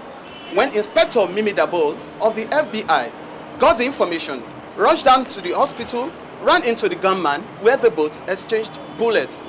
Critically ill Dan is still on admission at the hospital as a result of the severe bullet injuries he sustained from an earlier attack by an unknown gunman at High Court last Friday. The gunman, who stormed the High Court during a court session, attacked and shot 3 times at Dan, who was testifying in a suspected murder case concerning himself. In both incidents, the gunman escaped. Meanwhile, it is believed that the famous hired killer, Jack Solo, who stormed town about 4 days ago, might have something to do with the two attacks. Jack Solo was seen leaving the nightclub last Monday, a source disclosed. An FBI official confirmed the story and added that an early arrest of Jack Solo could be expected. I am Stanley Johnson, reporting for TFP TV. So, Doctor, do you think he's capable of testifying in court tomorrow? Not at all. I'm afraid he is unfit to be moved out of this place now. I'm sorry, Inspector. Maybe in another 3 weeks or so. Oh, no. That is much too long. We can't afford to delay this case any longer. Too many people may have to die. So what do you think? Well, if you could permit us to put his statement on a videotape so we can present it in court for viewing. That's all right, provided you don't keep him for too long. Not at all, just a few clarifications, that's all. It's okay, you can carry on. Thank you, Doctor.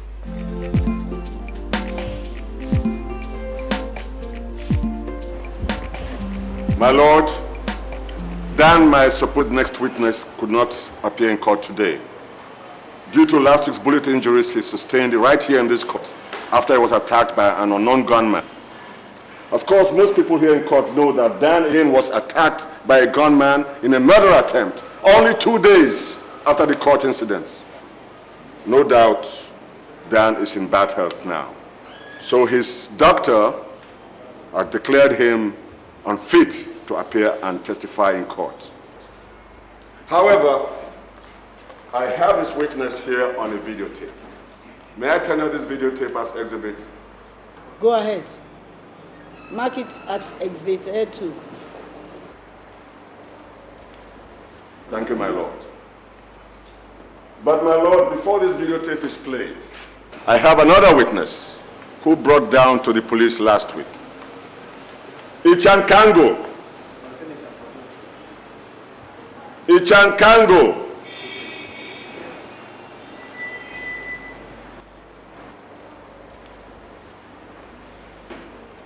Mr. Ichankango, would you please remove your skull cap? Sorry. My lord, this man in the witness box is the man who found Dan and brought him to the police last week. How and where he found Dan, the court will now hear.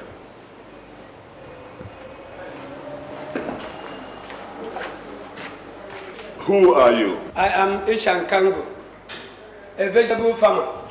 I have a small coastal farmland at Akabo village, about 60 kilometers south of the river Teco. I also live there. Now, can you tell the court how, when, and where you found Dan? One early morning, about a month ago, I went to the coast to my vegetable farm. I was surprised to see what I saw.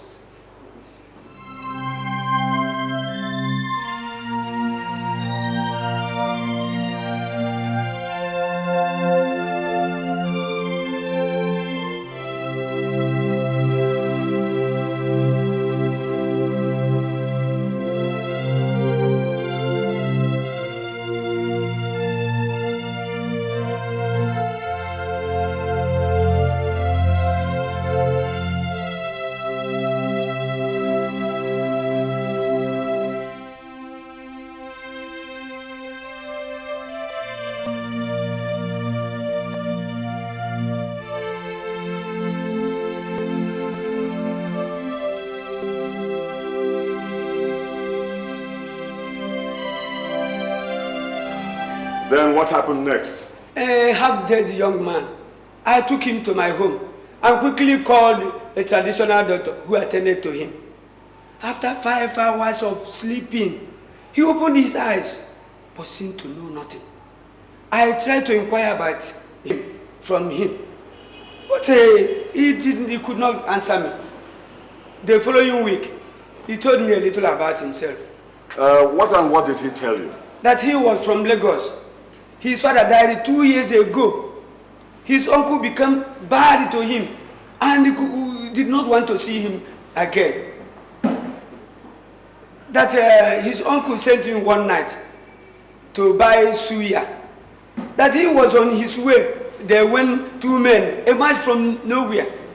PM, and he hit him on his head. From there, everything became dark until he opened his eyes in my hut in Akabo village. Then what happened next? I asked him if I should take him to his home in Lagos. But he told me he wouldn't return to his uncle's house again.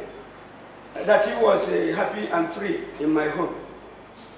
But 3 weeks later, he asked me to send him to Lagos, one Auntie Anita's house. That was how we found our way to Anita's house in Lagos here. Thank you very much, Mr. Chankango. The court is very pleased with you. Thank you for your kindness. Thank you. My lord, the court has now heard Mr. Ichankango, how he found Dan and brought him to the police last week. May I now request the court to play the videotape and hear Dan's testimony. Any cross-examination of the witness from the defense counsel? Yes, my lord. Mr. Ichankango of Akabo village. Yes. Are you educated? At least I can read and write. That means you are educated. As an educated man, what do you do with the lost and found property? I look for its owner.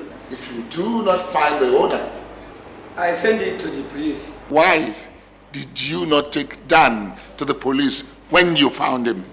When I found him on the coast, in a critical condition, I thought that the best thing to do immediately for him was to save his life.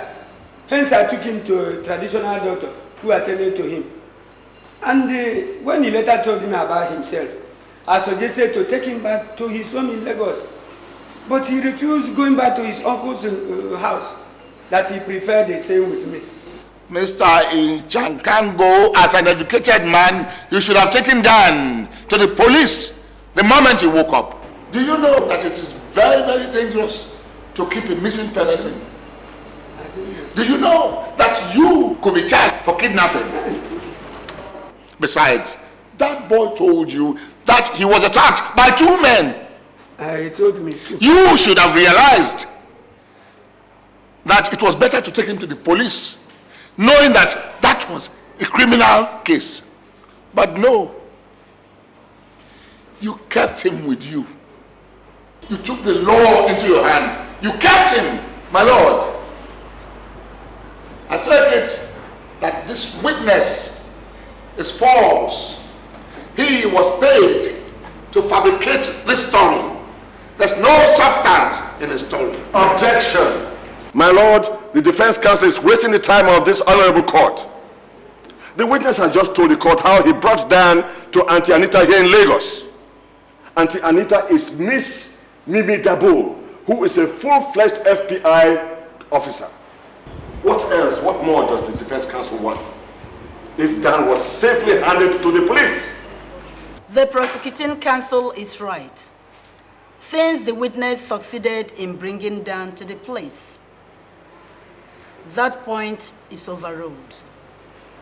Any more cross-examination, Mr. Tom Dimeza? That will be all for this witness, my lord. Mr. Anderson?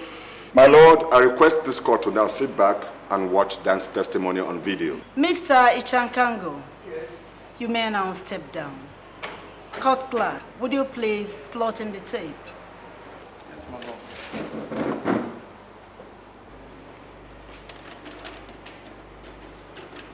Things were never the same when father died. My uncle Luga hated me so much. He used to beat me almost every day over trivial issues. He made me do every job in the house. He never gave me love. He made me do every job in the house. He stopped me from writing my final exams and said to me, I wasn't going to become a great man but a small man. Never gave me love.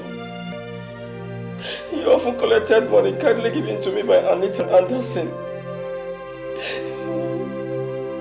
One night, he sent me to the Sliver Square to buy him suya.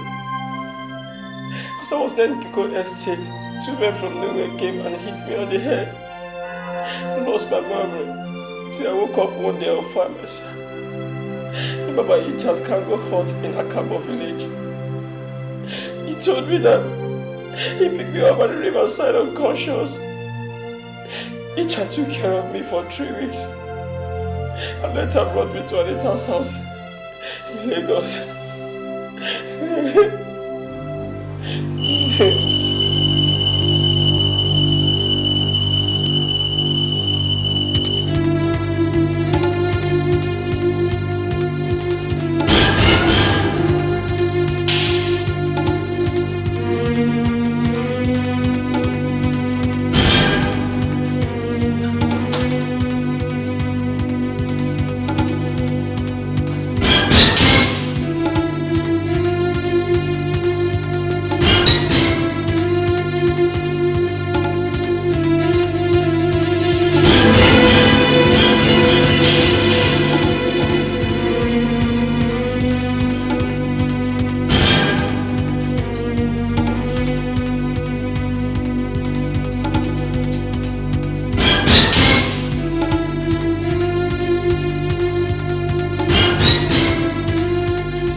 Principal, I can see that you talk too much. How?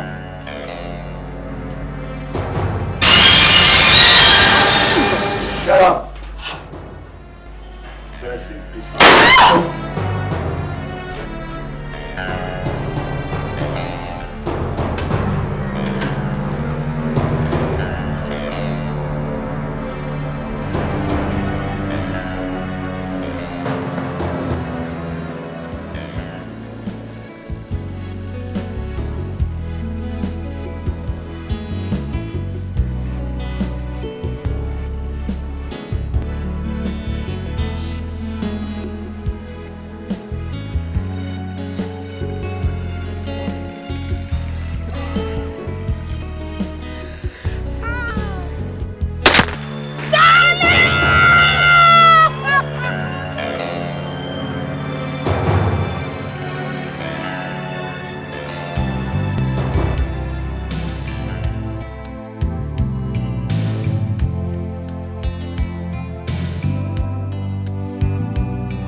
Sir, we understand there was a murder attempt on you 2 nights ago.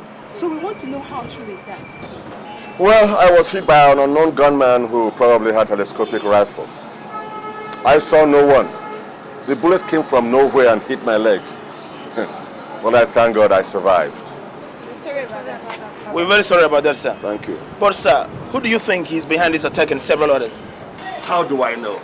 The police will find out. Sir, it was widely reported that most witnesses lined up next in this trial have been eliminated in the last 3 days. And it is believed that Jack Solo, the famous assassin, has something to do with these attacks. Now, sir, do you think there's any link between Luga, the accused, and Jack Solo? The police will find out soon, too. But there are strong indications that Jack Solo is in town and probably may be responsible for all these attacks.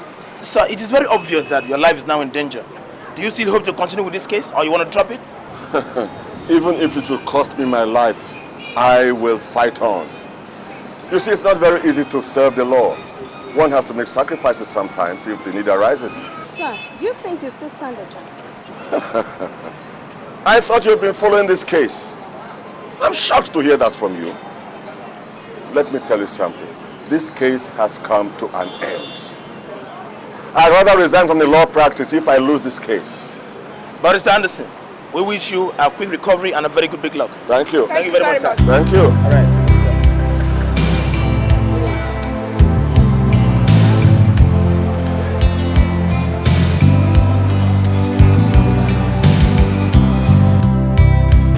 My Lord, so many of my witnesses lined up next for this case have met their terrible ends. The principal, Ezekiel, Tarfa have been eliminated mysteriously by an unknown gunman.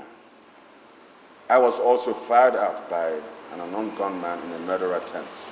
The proof is seen in my present condition. But the fight must go on. My Lord, may I request the court to permit me to bring my last surviving witnesses. Granted. The last, but not the least of my witnesses are two young men who are very well known to the accused. The holy men,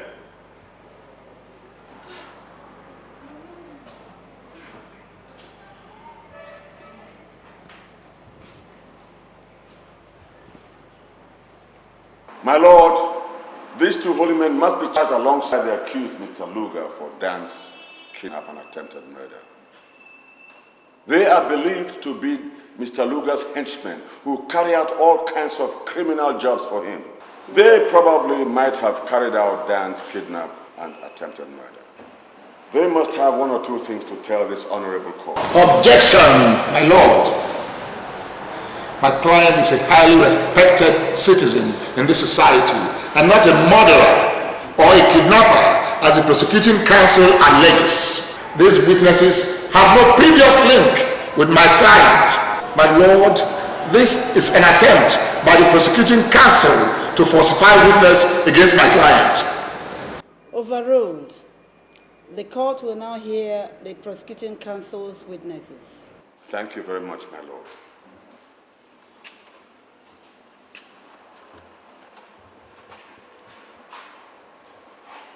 Do you know the accused, Mr. Luga, who is charged for his nephew's kidnap and attempted murder?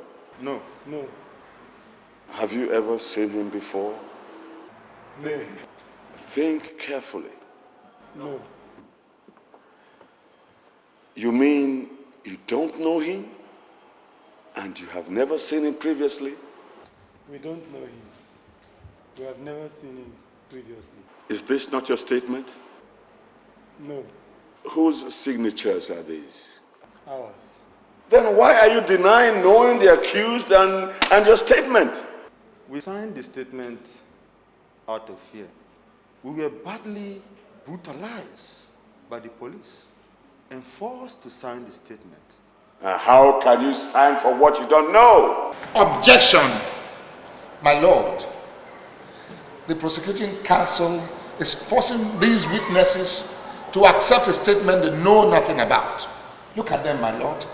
Anyone who has faced such a Nazi-like brutality would have signed any statement defeatedly out of fear. Look at their conditions. It proves my point. My lord, they have been manhandled by the police to such an extent that anyone will sign any false statement. My lord, these witnesses do not know my client and they probably have never seen him before.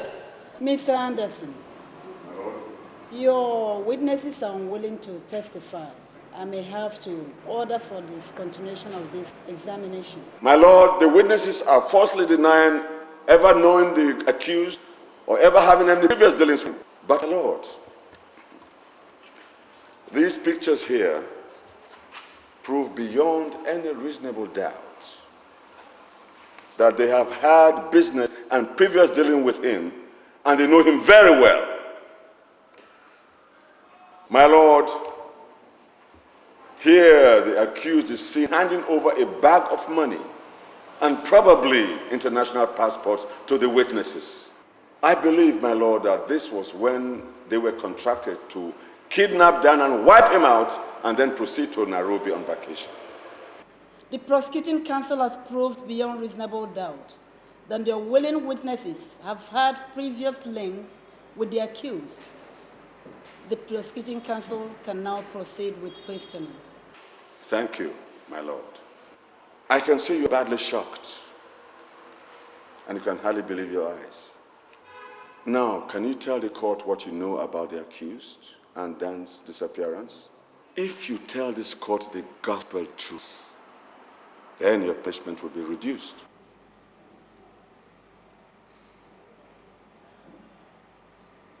Yes, we can. Yes, we can. Good. Now, can you tell this honorable court your relationship with the accused, Mr. Luga? Mr. Luga Donko is our boss. But we know him best as Lord Luga. Lord Luga? Why Lord? Is he a judge? Or is he a bishop? Is he a nobleman? Or is he Jesus Christ? He is none of these, but he's the Lord of our crime world. Crime world. My lord, this point must be noted. It means the accused could be responsible for all the charges leveled against him and all the other crimes that have been committed in the city, since he is the Lord of the crime world. Objection, my lord. The prosecuting counsel is wasting the time of this court with irrelevant issues. The case before this court is Dan's case. The prosecuting counsel has no right to link my client with other crimes committed in this city. The prosecuting counsel can continue with questioning. Thank you, my lord.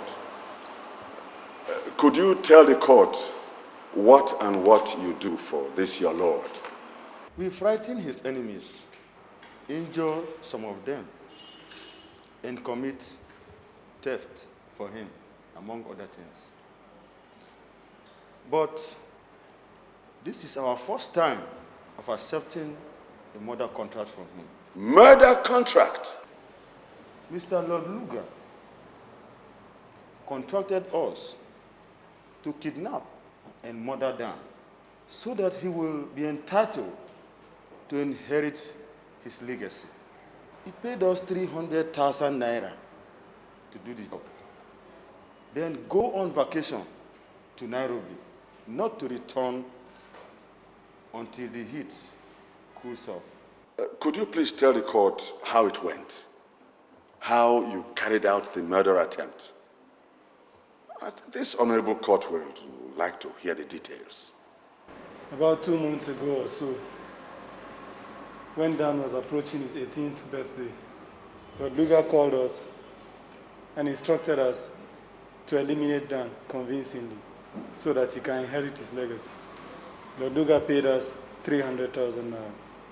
Luga planned to send Dan on that fateful night at about 9 p.m. to buy him suya at the Silver Square.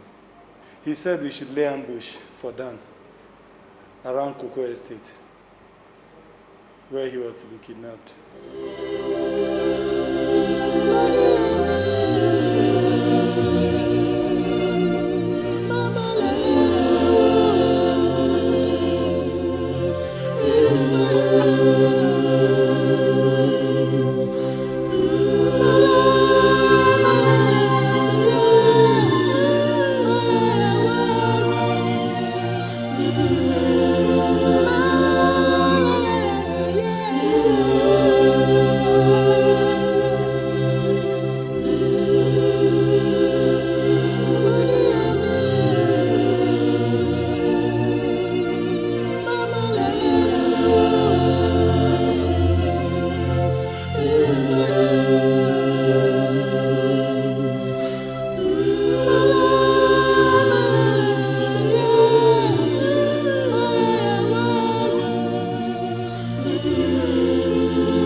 were FBI men. They got information about our planned kidnapping and murder, so they came to save Dan. But they came late. They searched for Dan's unconscious body. They found nothing. They arrested us and forced us to call Luga, telling him that the deal was done. Luga now asked us to proceed on vacation to Nairobi and not to come back until the heat was cool. But we did not go to Nairobi. We were arrested by the FBI men and taken to their headquarters, where we were detained since then. My Lord, I know what is happening. I told you. They want to turn me to fish. But the truth is that I saw the helicopter. The helicopter was just flying in the sky, carrying many people. And suddenly, the helicopter just moved like landed in the river. And everybody in the river started turning to fish. And they were starting to swim. I was not among them.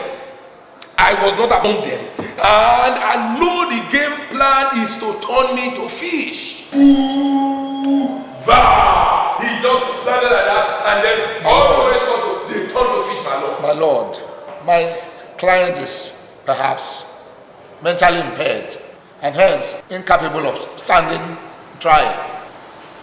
I request this court to order for a discontinuation of his trial since insane people are not required to stand trial. Objection, my lord.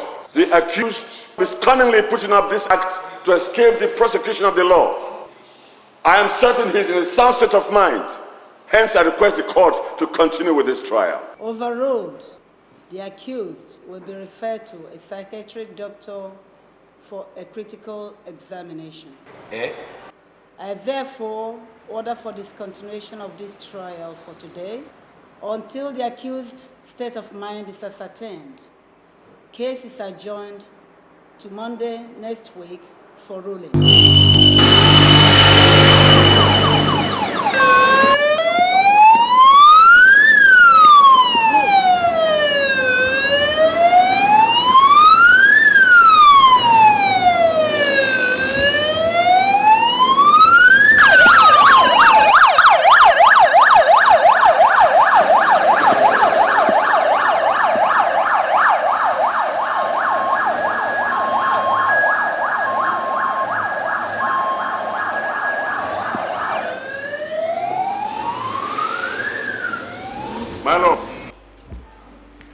A medical report from Dr. Eric, the head of the State Psychiatric Center.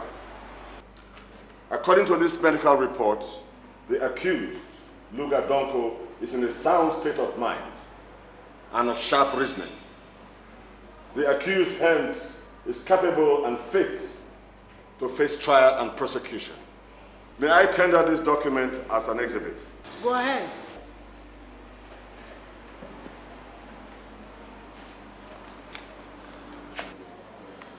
And mark it as Exhibit A3.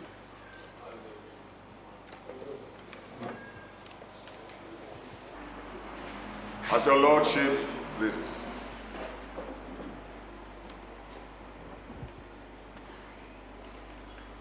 The court is satisfied with the state of mind of the accused. Hence, I now deliver my judgment.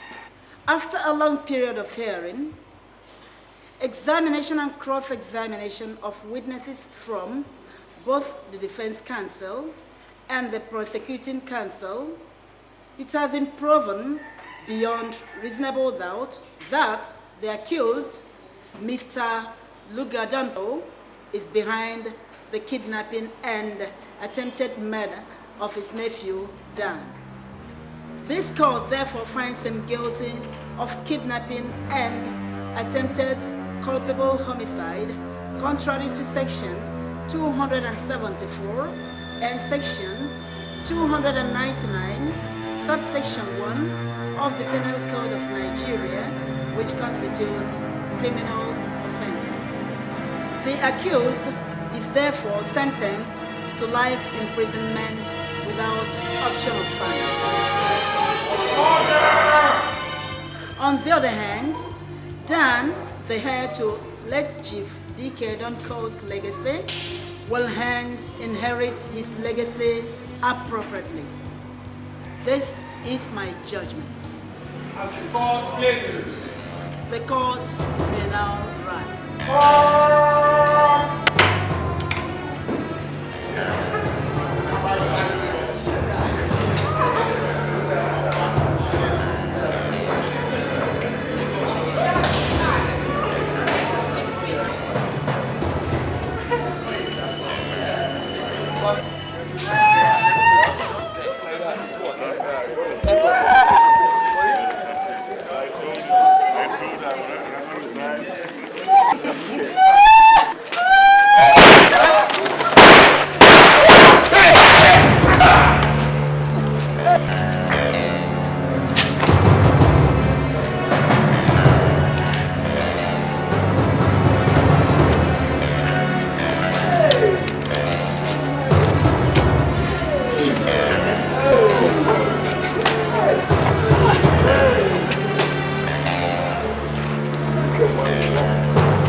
I have no one to talk to, no one to care. I have no mother, no father anymore. My life is empty, no one to turn to. Where do I go from here? What have I done wrong? Things are falling apart.